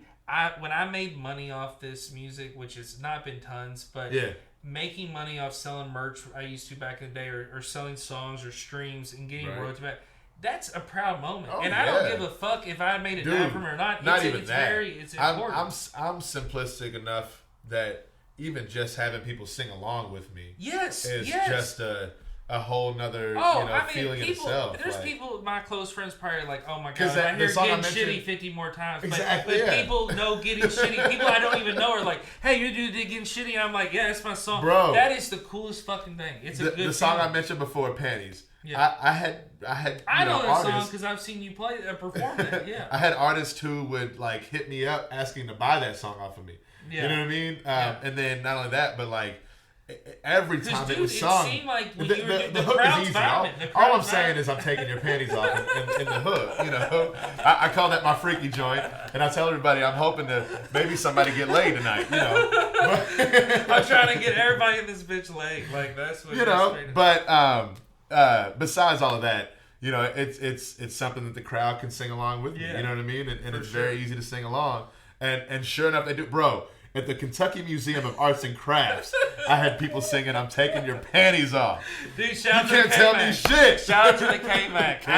K-Mac is always dope. They've had so many cool events for such a place that's like kind of simple. Like it's kind of a smaller place. It's like it's pretty sick. Like what they do to the city. Another place that was like that. It's not around anymore. It's changed to something else now. But the Tim Faulkner Gallery was like that too. Yes. Before what had happened there. Woo, dude, I did a lot of Reader's Choice parties there. Tim Faulkner Gallery so much. And then me and Austin hung out with Tim Faulkner. And that was a crazy night in itself. And, no, I to be honest with you, the reason why is like the guy. I'll tell you my Tim Faulkner history with the guy. He really cool dude, and to be honest with you, he's the type of person where everyone knows him. Yeah. But he don't remember anybody. And he doesn't have to. And he doesn't have to. The thing because about he's just as solid with everybody, you know? The thing about it too is this. He's a very eccentric person. Like when I met him back in the day, like pretty much Budweiser, I become his Budweiser rep. So I'm selling to him. I'm learning about his place. I'm coming down there. That's when him and I are kicking it, pouring a beer. He's always pulling a cigarette out, just shooting the shit with me. Like I would spend a lot of time in Portland in general, just with my Budweiser route. We just had a great, I guess you would say, just a great connection from the standpoint, like business-wise. I could like sell him whatever kegs. He was a new thing. He had his mind made up on what he would do. But then what's funny is I go to another company doing soap and stuff. We're distributing towels to him. Then I go to Leo and we book like 3 Reader's Choice parties there consecutively. Nice. All of our Reader's Choice parties there were great.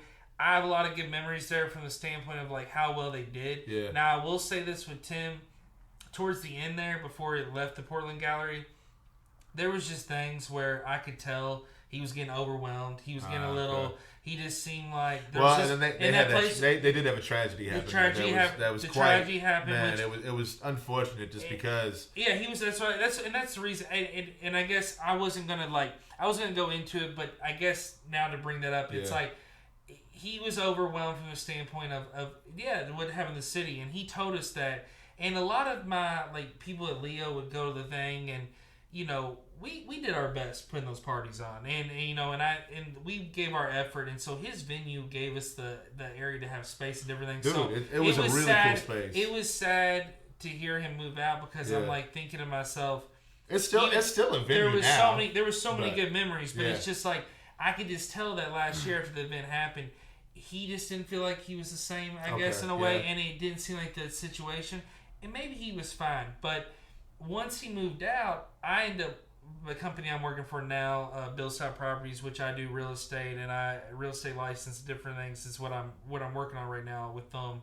I would have rentals in their studio spaces off the side of the coffee shop, and I would go over and look at the Tim Faulkner Gallery, and I would such cool stuff, such all cool the time. Stuff, and it gave me memories though too, because once it closed, I look over there and there'd be people that would maybe walk through or would cut through here or go do this, and it's like it got to the point where I'm sitting there looking at this place and I'm like, they're gone now, it's kind of empty, but it's like so much potential for so much more stuff, and there's already been so much here. But what that night that happened, the incident, dude, it was fucked. Oh man. Well, so here's my Tim Faulkner Gallery story. Very similar to yours. But me and Austin had went to, I want to say Tez had thrown a breast cancer charity show or something there.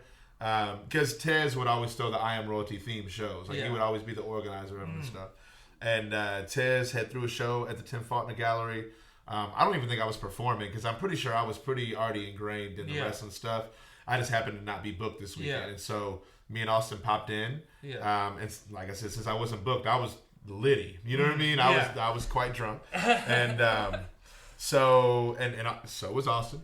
And so and after the show was over with or whatever, everybody cleared out and stuff, and you know, me and Austin just could talk to anybody, and the bartender, I'm pretty sure he was gay, I'm 1,000% sure he's gay, was hitting on Austin, because hey, that's my best friend, that's my brother, I'm not attracted to men, but Austin's a very handsome man.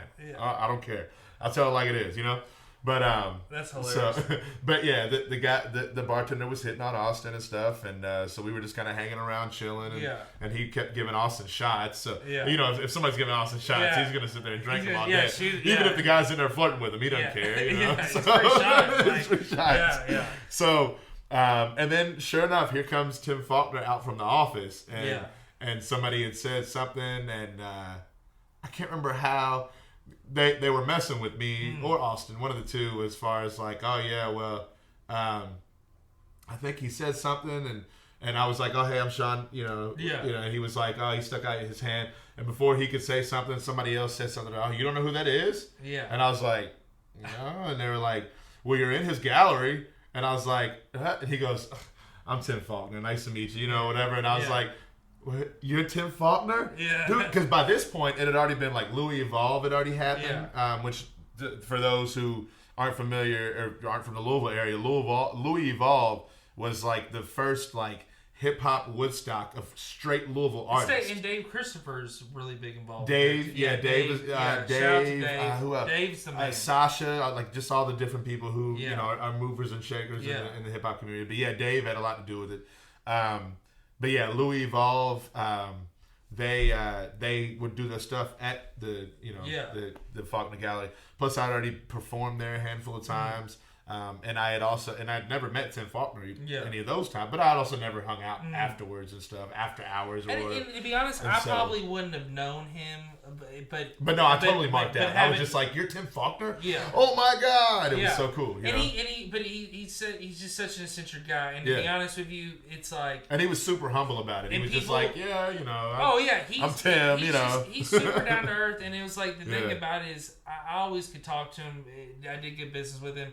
There was times where, with Leo, we go down there and basically we'd have meetings with him trying to get things solved out. You know, you get into the numbers, all the logistics shit, and that shit got annoying to me. I just like going down there vibing, hanging out, and I always knew that like using the venue to have a good situation. Yeah. Like I always enjoyed using the venue. Like, I've actually done shows there since whatever. I can't think of what it's called now. It's now it's like the Portland Point or something like that. Which they got okay. studios. What was it? What was it before that? Store. It was something else before that. Whatever it was then. Yeah, it had a different owner that was like based out of another area. Yeah, they popped on and did that. But I think the thing about it was like he left Portland and then went a whole different area. Yeah. Town. Because he still Tim got his Faulkner's gallery. still around. Yeah. He still got his gallery. He's still relevant. The gallery. But he's just one of these guys. I think like deep down, he's a good person for the city because he hasn't given up on himself. He hasn't given up on the city, and he keeps doing stuff for the art. It's important for and artists. I think people get in these mindsets where they have a certain image or they. Oh, if your gallery's not consistent at this one spot, or if your thing's not consistent at this one thing. No, it's like at the end of the day, it's like if you're continuously still staying in business and having your name relevant, you're still doing something for the city. And that gets back to what we were talking about. Yeah, right. We got a whole side tangent about Tim Faulkner. But it's like shout out to Tim Faulkner. But it's shout like, out, yeah. But the thing about it is that locally, I just feel like what you and I have done. What Tim's done, what other people's done. You talk about Lou Evolve, like Dave, all these people. It's been huge and important. And I'll be honest with you. No, it really is. Because people are being creative. Yes, that's the thing. And one of the things, there was a time period in my life where I literally supported nothing but Louisville shit. Like I told you I'm gonna try not to cuss too much, but I literally was nothing but Louisville stuff. Yeah. Whether it be every artist I listened to was a Louisville artist. Mm-hmm. You know what I'm saying? I was rocking Louisville clothes, because I like to call it a sponsorship because they would give me free shirts and stuff. But like there was a company called 502 Wear. I don't know if you ever heard of them. I've heard of them. Louisville Built was another one. You know, they would all give me stuff. Dynasty was another one that I used to wear their stuff. Feeling Rich was another one that I used to wear their stuff. You know, I had nothing but Louisville clothes. And that was the inspiration. There was a song that I had called Dreamville. Yeah.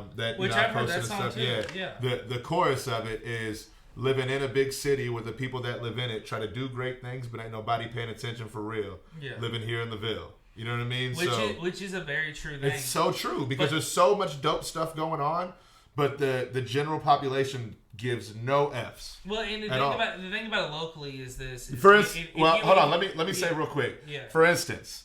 I have homies who are independent rapper friends of mine. I'm not going to call them out. You know I love you, but I'm not going to call them out. Yeah. I have buddies who are independent rapper friends of mine who know Cam, know that Cam runs a company that brings in people that they have now a year or two later they see him on MLW and stuff, and they hit me up and they're like, hey, bro, you were talking about this Mance Warner guy like a year ago. And I'm like, yeah, you could have seen him like right up the road. Yeah. You know what I mean? Or Myron Reed is another one who's from here in Louisville, Kentucky. Myron is another one that is on MLW. He beat Teddy Hart for the middleweight championship and all that. You know what I mean? Yeah. So, and this rapper, because he's an independent rapper and stuff, was like, dude, I just heard about Myron Reed. He's awesome, you know. And then now that AEW's a thing, and I'm like, yeah, you know, you could have seen these guys a long time ago. You know, exactly. That's the biggest thing. But also too, these guys are such big wrestling fans that this particular rapper that he used to be sponsored by Collar and Elbow. He was sponsored by WWE Shop and all this different stuff. And I'm like, dude, you could have been coming to shows. Oh, exactly. You know what I mean? Like been coming to shows, like especially. With you being an independent artist, I feel like you should really you should get it. You know what I mean? Well, it's the thing about like going back to it with locally is that kind of bringing back to the story. What you were going to say about Louisville? What about Louisville is that you bring up like talking about Tim a minute ago, like we were talking about how everyone knows his name, you don't really know anybody. Yeah. To be honest with you, that is what it's like. I think for local celebs here lately, like your Harlow, your ESTG. You're basically your 2K baby, which a lot of people don't realize is out of Louisville. Like a lot of these people that are blowing up, everyone knows their name. Yeah. They don't really remember the people that are, but it's like they have such loyal fan bases and such loyal support that they're gonna make it because people realize like we need this. Like the thing about it is it's literally a matter of just getting seen. It's a matter of getting seen. Once, but it's also once it gets hooked outside of Louisville, because you're not going to make it here in Louisville. Oh yeah, you got to make you so like. But if you get seen outside of Louisville, and then all of a sudden you rep Louisville. You're made in Louisville. You're made, you know what I mean? and people don't give a shit if like you didn't even say nothing to them. They'd be like, "Oh, I saw Jack Harlow at Burger King." Like, dude, thing about Harlow was, dude, I heard all these people like locally, and I'll be completely real right now. I love Jack Harlow. I think he's a talented artist. He's huge for the city, and what he's done is tremendous. Awesome. And his album's really good too. And I think all his albums are great. I've gone back and listened, but see, my buddy Brian Chappell, shout out to Chap, shout out to these people that I'll be honest, over the years were always telling me, give Harlow a shot, give Harlow a shot. Never did. I was too involved listening to Main Street rap. Then I go to Forecastle and I had VIP tickets to Playboy Cardi on this little side stage, and I go in there and I just remember Harlow sitting there. He's like dancing with this chick. And like she's just kind of hanging up, and then he's kind of like just by himself. I'm with this one dude, my buddy, which I won't say his name, but he literally was like, "Man, I don't fuck with Harlow, whatever." Like being a hater, and I was like, "I'm gonna say something." So I was like, "Hey, what's up, dude?" We talked, didn't fanboy out on him or nothing crazy. This was before What's Poppin' too. So he's like, "Man, this is crazy." How long before? Oh, this is probably like 8 months before. So it was kind of he was about to blow. Yeah, he's about to blow. He was already doing shit like Sway and stuff like that. Yeah, he was already talented. Because I remember whenever he was like 16, getting snuck in the Highland Tap Room from the back door just so he could do his set and then get snuck back out. Oh yeah, people. So like, he was so young. Like, Harlow put in the work before he got to where he is. He hustled his ass. I mean, you see pictures of him at these like bars and restaurants, like him with people that are like local youth, and he's just trying to be like. He was all around. He was real big in that Highland hip hop scene. You know what I mean? But not like big in the sense of like famous. It was big like he was just always around. And I think he's the type of person too that he always knew he was going to blow up. And, he had a goal. He had a drive that was like huge. And now when I talked to him at the Playboy Cardi thing, he was super nice. Like probably spoke for maybe a minute. He walks off. And I'm sitting there thinking to myself, like, first of all, this motherfucker's tall. Like, he was super tall, like, maybe like 6'5". And second of all, I'm like, wow, like, me and... He must have hit a growth spurt, because I don't remember being that tall. Bro, maybe everybody I tell that to is, like, I've told in Louisville is like, oh, he ain't that tall. But, bro, I swear, dude, this dude was like a giant. But maybe I was just buttered. But we talk, like, he was cool as shit. But then... Once he blew up, I really went back and listened to some of the old stuff, and I was like, man, this dude's talented. This dude's got a future. And once he got to Atlanta, I think it's like once you get to Atlanta and you start getting relevant, you get with the right people, he got drama. He's so close to Lil Baby now that it's like he's in the studio hanging out with him. Well, it's like, and Tiller did the same thing going out to LA. You know what I'm saying? And now Tiller knows everybody in fucking Miami. Basically, they say he's. Oh, dude, Tiller in his first year after that Trap Soul album, remember he was selling out LA, New York, and what was it? There was Vegas maybe or something like. You know, three of the hottest, biggest cities. It's hardest to sell out and stuff. Bro, Trap Soul was it was a fire. It was a fire album. I mean, it's a great album, but I mean, I like just the success of it. It just it did a lot of numbers. It did a lot of buzz for Tiller and stuff. He made that one. He made that the freaking like anniversary to that album. Yeah. Like Blue Roses for Valentine's Day here recently, and some company was gonna sell you like you got like a throwback limited edition version of it. But I'm like, that's how important that album was. Right. Like that album went platinum, put him on the map. Like my buddy Antonio Pantoa, who he does videos and done a bunch of work around town. He literally knows Bryson, and I think they've gone and got tattoos together or something. But it's like talking to Antonio, and I know he knows a lot of people like more famous, but it's like.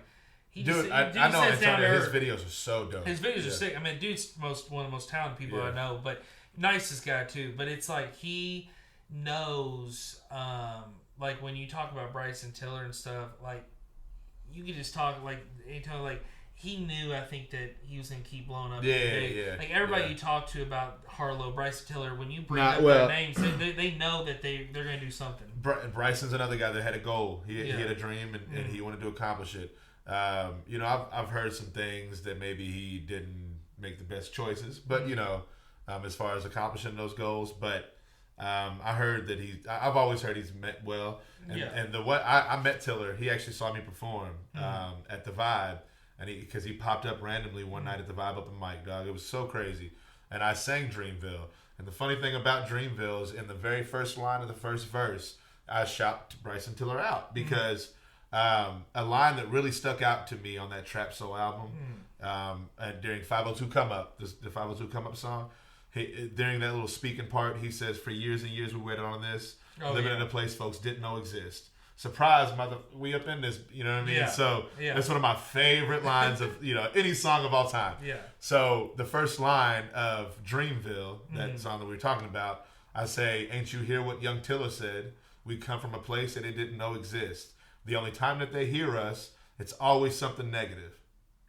And then I go into it's up to us to make a change, and stuff like that. But Tiller was there at the Vibe, and I'm like, holy crap, this is about to happen. You know what I mean? And so I'm on the mic, and I'm like, "Ain't y'all hear what young Tiller said?" Because he's right here. You know what I mean? Like right there in the crowd. And I'm pointing at dude, and I saw dude's face. He was busy. People were wanting to take pictures, selfies with him and stuff. And I go, "Ain't y'all hear what young Tiller?" And he heard his name, and he turns, and he was locked, and he was listening to every word I was saying, and it was so cool. He waited for me to get off stage, came over, dapped me up, gave me a big hug, and he was like, "Bro, you are amazing." At the time, I'd already started doing wrestling stuff. Literally, this is how crazy fate against the universe works and stuff. I already started getting really kind of serious with IWA.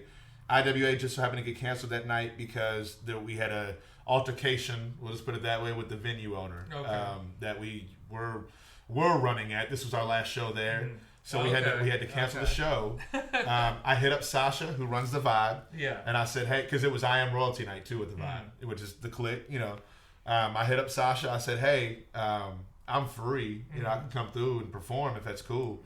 And she was like, "Hell yeah," because I hadn't performed at this point. Even crazier. Hadn't performed in maybe a year or so as far as doing my own stuff. But you were I maybe popped in. You were feeling it that night. I can feel it any night. You know what I'm saying? And also too, to be fair, I don't want to sound cocky or anything, but I was still doing karaoke. I was still, trying to perform and still would step up on stage. Dude, karaoke is amazing. Karaoke was like that was my release for a long time. I've been calling myself the karaoke guy lately because the reason why it's not even that I'm a good singer. It's like, dude, my friend Lopez, her and her fiance Kelsey, they got this DJ karaoke set up, and they literally just roll in a speaker and they put a TV on top. They get the light show going. Everything's going crazy. Like the lights are like flashing, and dude, I'm literally like. My brain just at that point starts spinning, and I'm just new songs are coming to my head. And so I'll be rapping one song, I'll sing, and what's crazy is I'm listening to my friends. Like I'm listening to other people singing the karaoke and stuff, but I'm also sitting there and I'm like do I I'm kind of like do I want to sit here and really listen, or do I want to take a breather? So I'll go out and get some air, I'll take a breather, but then I'll try to like listen to the end, and I'll pick up different things that like my friends are doing, and I'll be kind of like, I'll be like, all right, like they brought it that song. I need to come back in. And I'm listening, I'm paying attention to my friend, but it's like I'm definitely though like I gotta rest because dude, I'm going like 0 to 100 on these songs. Like that probably should just be basic. I could just be sitting there chill, but I'm like sweating, like going hard as fuck. Brother. So my karaoke experience started because, statute of limitations don't matter anymore. Yeah. When I was 19 years old, I was dating a chick who was like 24, 25 or whatever, and we would go to like, Max Hideaway in New Albany and different stuff, and I would sneak in because I was 19. It would sneak in on karaoke night. Yeah. Because she had older friends too, and she was over 21, so we'd go in and we would always, if there was only maybe once or twice where they tried to card me. Yeah. But they would card the group. We would always go with the big group, not even a big group, but a few of us. Yeah. And they would stop them and start carding them. I don't know if you've ever been to Max Hideaway or not. I know where it is, but I've never been inside. Well, okay. No, it is what it is. Max is. Yeah. Anyway, but how it used to be set up, there was a bathroom right there by the door. And so they would all be carding them, and I just dip in the bathroom. Yeah. And you'd be texting her and be like, let me know whenever they turn their head. As soon as the bartender walks away from the bathroom, I just come out the bathroom and walk over and join them. Because we used to go almost every Tuesday, and sometimes Tuesdays and Thursdays. Yeah. And, me being, professionally trained and all that, I would be killing these songs, and Garth Brooks and, and Usher and R. Kelly and, all these, complicated singing stuff, you know what I mean? And people aren't expecting it. And people aren't expecting it, but not only that, but the karaoke host, he would get behind me with a cardboard sign that would have an arrow saying show off. Yeah. Or different stuff. And then he used to nickname me. He would announce me, and he'd be like, up next, the Tuesday night show off. Come on up, Sean, or stuff like that. You know what I mean? So it was kind of the running joke. Yeah. Well, then whenever I started doing music, as far as with my friends in Louisville, and at first, before I started writing my own stuff, I was singing backup for Tiz for the most part. Yeah. And so, but that was one of my releases when I turned 21, is I would go and perform karaoke and do all that. Would you say that karaoke, like after you would do a session, it made you want to go and like do more content or be more creative with like singing music? Yeah, well, it would make me want to do more as far as like accomplishing my own dreams. Yeah, because I'm a performer at heart. You know what I'm saying? As far as when it comes to singing, I feel like and stuff. Yeah. Like like I said earlier, I don't think I'm the greatest songwriter. Every now and then I'll be on a wave and I'm going like how Dreamville or Panties, but it's almost like I put myself in another mind frame. Like I felt like when I was writing Panties, I was on like my R. Kelly wave. You know what I mean? And I kind of, because the beat was like a R. Kelly freaky joint, and I was just like going. Would you Dreamville was completely different. That just, I don't know where it came from. That was I was feeling a certain type of way because of maybe social media or whatever, and I just felt like people weren't supporting like they should. And people, and that is one thing Lil is at fault. It's like people don't, and that's why I think with this podcast, like I'm trying to hit them so hard with it, like absolutely. Like making the social media, like it's been a process in my head for years, but like recently doing it, like I went and bought all this equipment. I pretty much bought all this stuff just to do this because this is like crispy little. You can hear us. Yeah, I appreciate it, man. Yeah, I mean, nice crispy. I tried to go to town, hit up Amazon, hit up the eBay, but it just. But I definitely could definitely see what you're meaning by that, but it's cool too. I will say this about Louisville, that Louisville, besides having history, Louisville just has some good people, like cool people, and the connections, and Southern Indiana. Interesting people, Interesting, I mean, talented. Yeah. There's so many people I want to have on this show that do different things in life and do creative things, but it's like also at the same time, I feel like everybody's got a story, in a way to like to tie back to it. The thing I'll say that I gotta ask, and pretty much, what as a wrestling referee and as a wrestling fan, what are your top 3 favorite introductions? Like I'm talking music, the whole walk-in, the whole shebang. Oh man! You're asking the tough questions because when it comes to entrance music, because my music background and Mance Warner, his whole introduction in general, especially if you do it at IWA Mid-South, he comes out to Simple Man, but it has to be the oh crap, what is that band called? It's a rock band. It has to be that version, not the Leonard Skinner version. Limp Bizkit? No, it wasn't Limp Bizkit that did it. It was oh man. The dude sounds like Chris Daughtry because I thought it was Daughtry for the longest, but it wasn't Daughtry. It was another. Shout out to Daughtry. I like Daughtry. Yeah, they're all right. But yeah, I don't remember who it is now. Crap. It's a newer version of Simple Man, and at IWA, man, it's just something about that introduction. It just flows. Well, for instance, here's a fun story. I refereed one of my favorite matches I've ever reffed was Mance Warner against Matt Riddle. WWE Matt Riddle. And at the time, I had watched Ultimate Fighter, and so I was familiar with Matt Riddle from that, just because I've always been an MMA fan. Yeah. And then whenever he got fired for what he got fired for and stuff, I became kind of a little bit of a fan of his. I wasn't a fan of his on the show. Yeah. I thought he was super annoying. You know what I mean? I actually didn't see him on Ultimate Fighter. Oh, he was super annoying. He was a good fighter, and he trained hard and and had some pretty decent fights. But he had antics on the show. And now looking back on it, how reality TV works. He seems kind of. Is he a pretty cocky guy?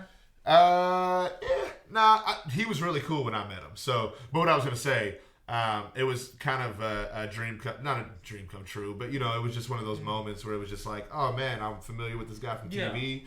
And then once he made the switch to pro wrestling, I was like, it'd be really cool if I get to work with him. Sure enough, Ian booked him 2 months later. You know what I mean? So popped up at IWA against Mance, and me and Riddle are sitting in the ring, because what I was telling you too.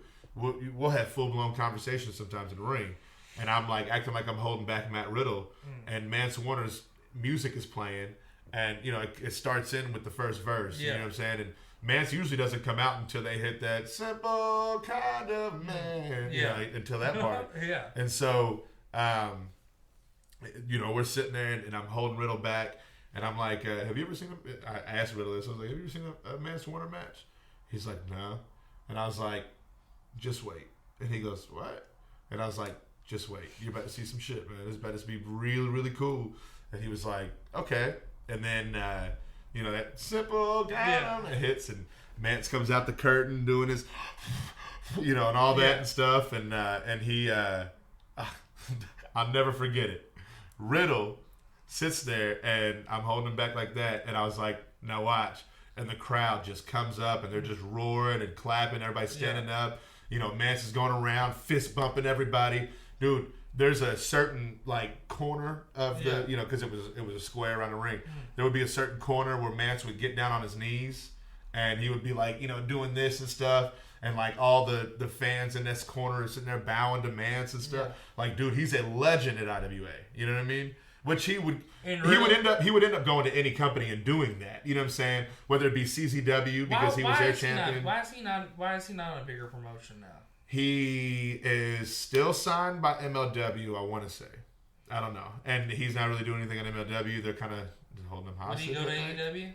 I don't know. Yeah, I mean, he would go anywhere that would take him, to be honest, especially with Sting and stuff like that being there. Because Mance is a huge WCW guy, so he loves WCW. So. Because you think he would be, I mean, he's got the MJF, same he's fought right, exactly, and him and MJF, that connection, yeah. So, but now, Mance. I was telling Riddle, I was like, just wait for it. He comes out, and then I said, I even told him too before Mance even walked through the curtain. I was like, if you want to get a little bit of heat, lean back in the corner or lay down like you're falling asleep or something, you know what I mean, or whatever. And so he just leans back in the corner like this, and then once Mance comes out.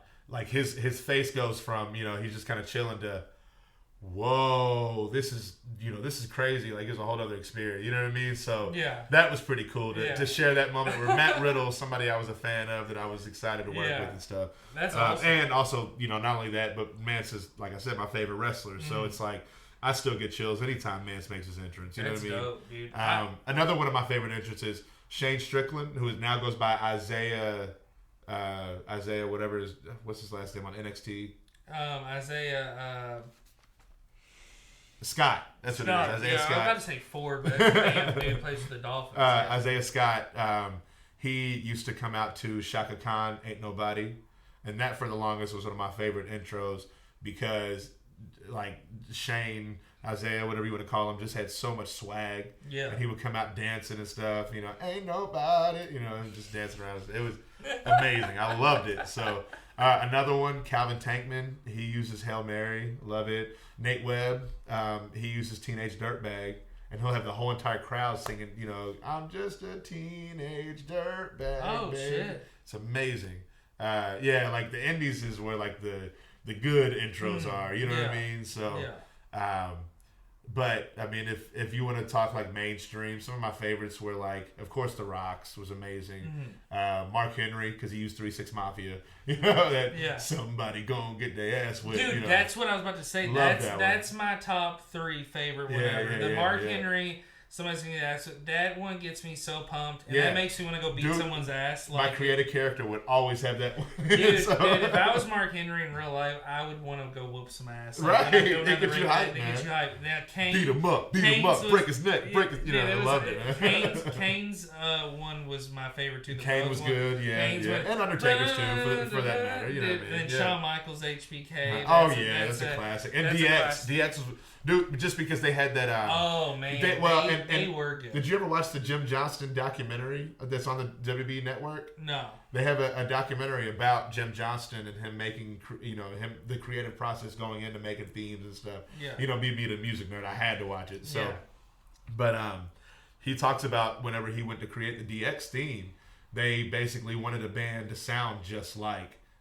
What's that? Rage Against the Machine. Yeah. And so that's why they basically wrote the song like they did and got a band to sound close enough. Dude, DX's theme. But DX's theme was amazing. I love it. It's such it's such like a classic, a classic theme. Yeah. Okay, and to finish up, to wrap up, I guess we would say episode 1. And I want to say, first of all, thank you again for being on here. Thank you, bro. It's been great. It's been an awesome conversation. Yeah, I've been loved this fun. This is one of my favorite episodes or anything I've ever done. Oh, I'm glad, man. That's awesome.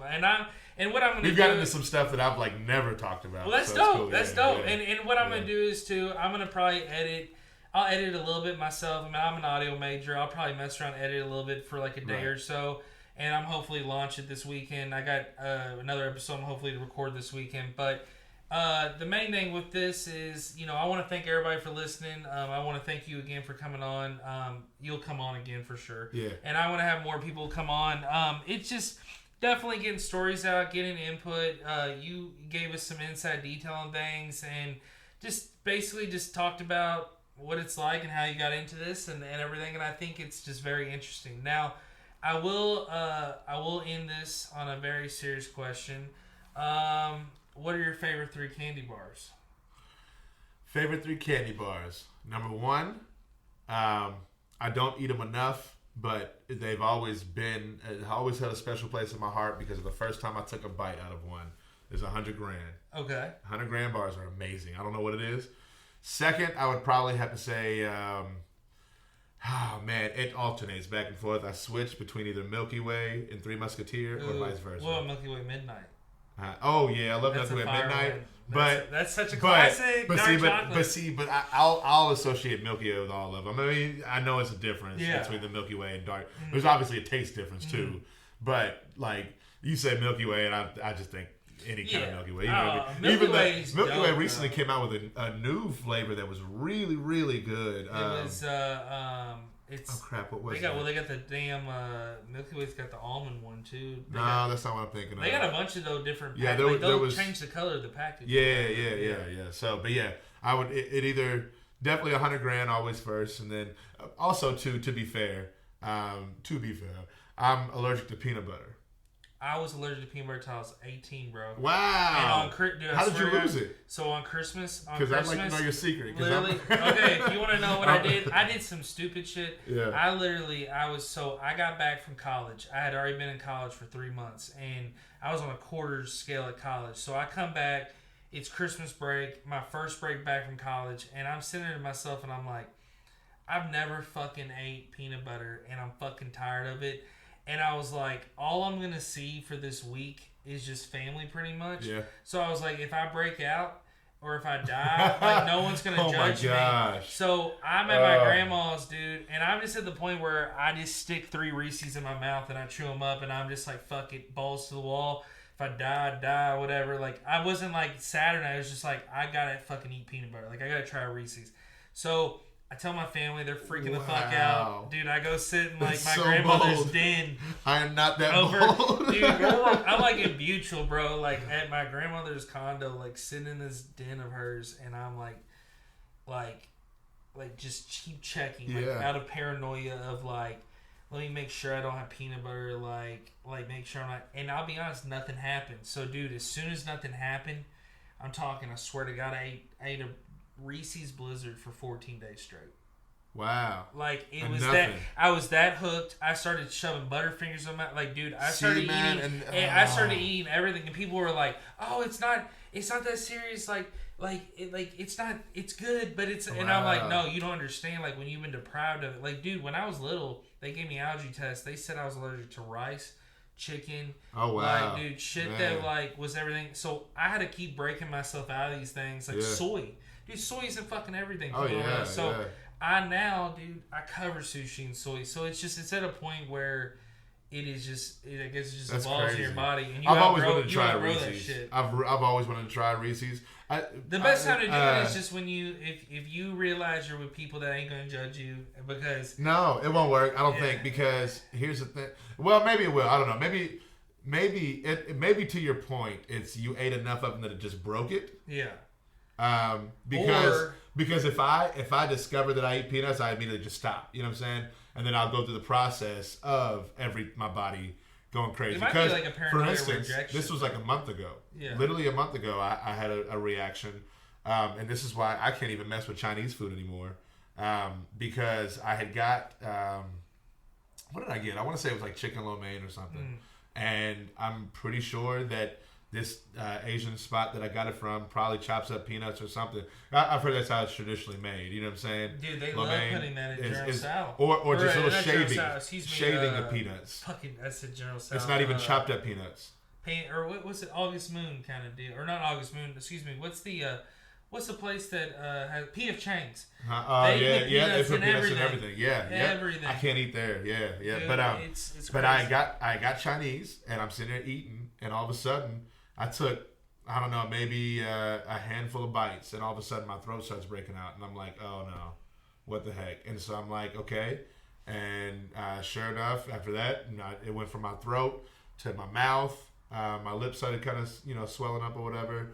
And then I was throwing up. That's serious, bro. It came back up. You know what I'm saying?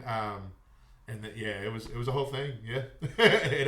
So I maybe that might work, but I've never given it a chance to break it because I'm too paranoid. Because just a few bites in, and I'm already starting to swell up. You know what I mean? I feel like too, it's just like sometimes it's just trying it, but also too, there's such a risk, man. And people don't realize what the risk. Like people too are like. I think people too that never had it what I was going to say, trying to force you to do it. Also, another thing I was going to say and bring up was going back to candy, because that's what we were talking about. There was one time, there was a house that I helped work on that's like right on the river and over in downtown Jeff or whatever. And they had like a housewarming party, and they had all these different like cheese ball type things that were sitting out and stuff. And a couple of them were dessert balls, and stuff. One of them was, which I didn't know this because the tray was opened up and it was a chocolate ball, looked delicious, and I was like, oh, it looks like a lot, like fire. Took a little cracker, dipped it, ate it. That was delicious. Took another one, ate it. Took another one, ate it. Took another one, ate it. Wait, hold on, let me check and see what this is. It was a Snickers themed like sweet ball or dessert ball. Oh fuck, dude. Brother, and I'm like, oh shit. And so not immediately, but my stuff started swelling. I'm in the bathroom trying to make myself throw it back up. And, all of that. And so, however, after that experience, I was like, okay, I can see how people could be addicted to Snickers, because that was really good. It was delicious, but I just I feel the same thing about Reese's, because I know a lot of people who are addicted to them and are like, they find out I'm allergic to peanut butter, and they're like, Bro, so you've never had a Reese's? Like immediately, the first thing. Dude, I had a homie who for his girl's birthday in high school, he did the whole romantic, filled her whole locker up with Reese's Pieces, so when she opened it, Reese's Pieces was falling on her. Like types, you know what I mean? That's fucking crazy, yeah, dude. Man, That's a lot of Reese's Pieces. It is. Like, oh yeah. Dude, yeah. I watch those. I see those people on YouTube and Facebook. They'll fill the whole bathtub with like Coca-Cola or right. like, everything. So I'm like, how much fucking Coca-Cola did you buy? Or like, how much did you just waste? But it's like, but then you watch it and you're kind of like, actually, that was worth the watch. Like, kind of deal. Yeah, so, but brother, I want to again, thank you again for being on here. I want to have you plug your stuff at the end. I want to say, please follow me on Facebook at Vibing With Sleezy, the podcast. It's literally a Facebook channel. You can just search it. You can literally search VWS TP. Also on Instagram, we're Vibing With Sleezy, the podcast. So at Vibing With Sleezy, the podcast. And then if you have any guest ideas, suggestions, feedback, fan mail, hate mail, you want to write me that you want to fuck me, you want to write me that you hate me, email me at ericac. Oh, psych. That'll be my other email. Let's do vibingwithsleazy@gmail.com. So vibingwithsleazy@gmail.com is my podcast. I was about to give you my personal, but Vibing with Sleazy. So VIBING WITHSLEEZY@gmail.com. It's been a long day, but again, this episode's been great. And Sean, I want you to plug your stuff here at the end. So yes, sir. Do your thing. All right. It's real easy, real simple. Twitter and Instagram are both the same. It's at official SPO 502. And then, as we mentioned earlier, I have a Pro Wrestling Tees store. ProWrestlingTees.com/official SPO 502. And then I'm on Facebook. You know, I'm at that 5,000 cap, but if you want to follow me, by all means, please. You know, my profile isn't private or anything, so I'm always doing some really cool things. I'm always posting about it. You know, as we were talking about today, whether it be music or wrestling. So, yeah, man, definitely give me a follow. Yes, and to finish off, Thursday night at 10 p.m. I don't know if this episode will be out by then. I'm going to try to edit it and mess with it tomorrow, and hopefully have it out. If not, it'll come out this weekend. But if it comes out before or this weekend, check me out on Twitch Thursday night, 10 p.m. Metronaut 90. It's not mine. It's my friend Josh Wright's channel, METRONAUT 90.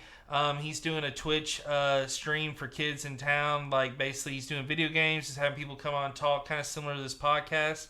And Aaron Brown is definitely helping him with that. So Aaron and me have connected to get me on there. So I'll be on there Thursday night, and I will continue to keep pumping out episodes. And our next guest most likely be Christine Hernandez. That episode will be coming out in the next couple weeks. Also, stay tuned to an episode. I definitely, even though I have tons of people coming up, one I definitely want to plug, which would just be hilarious, and I think a must-see or must-listen, will be Russell from PT Strip Club. He is one of my really close friends, and we have some stories. Even know, but I know PT. Oh, it is going to be a legendary episode. So, but again, I hope everyone enjoyed it, and I will talk to you soon. Peace. Thank you.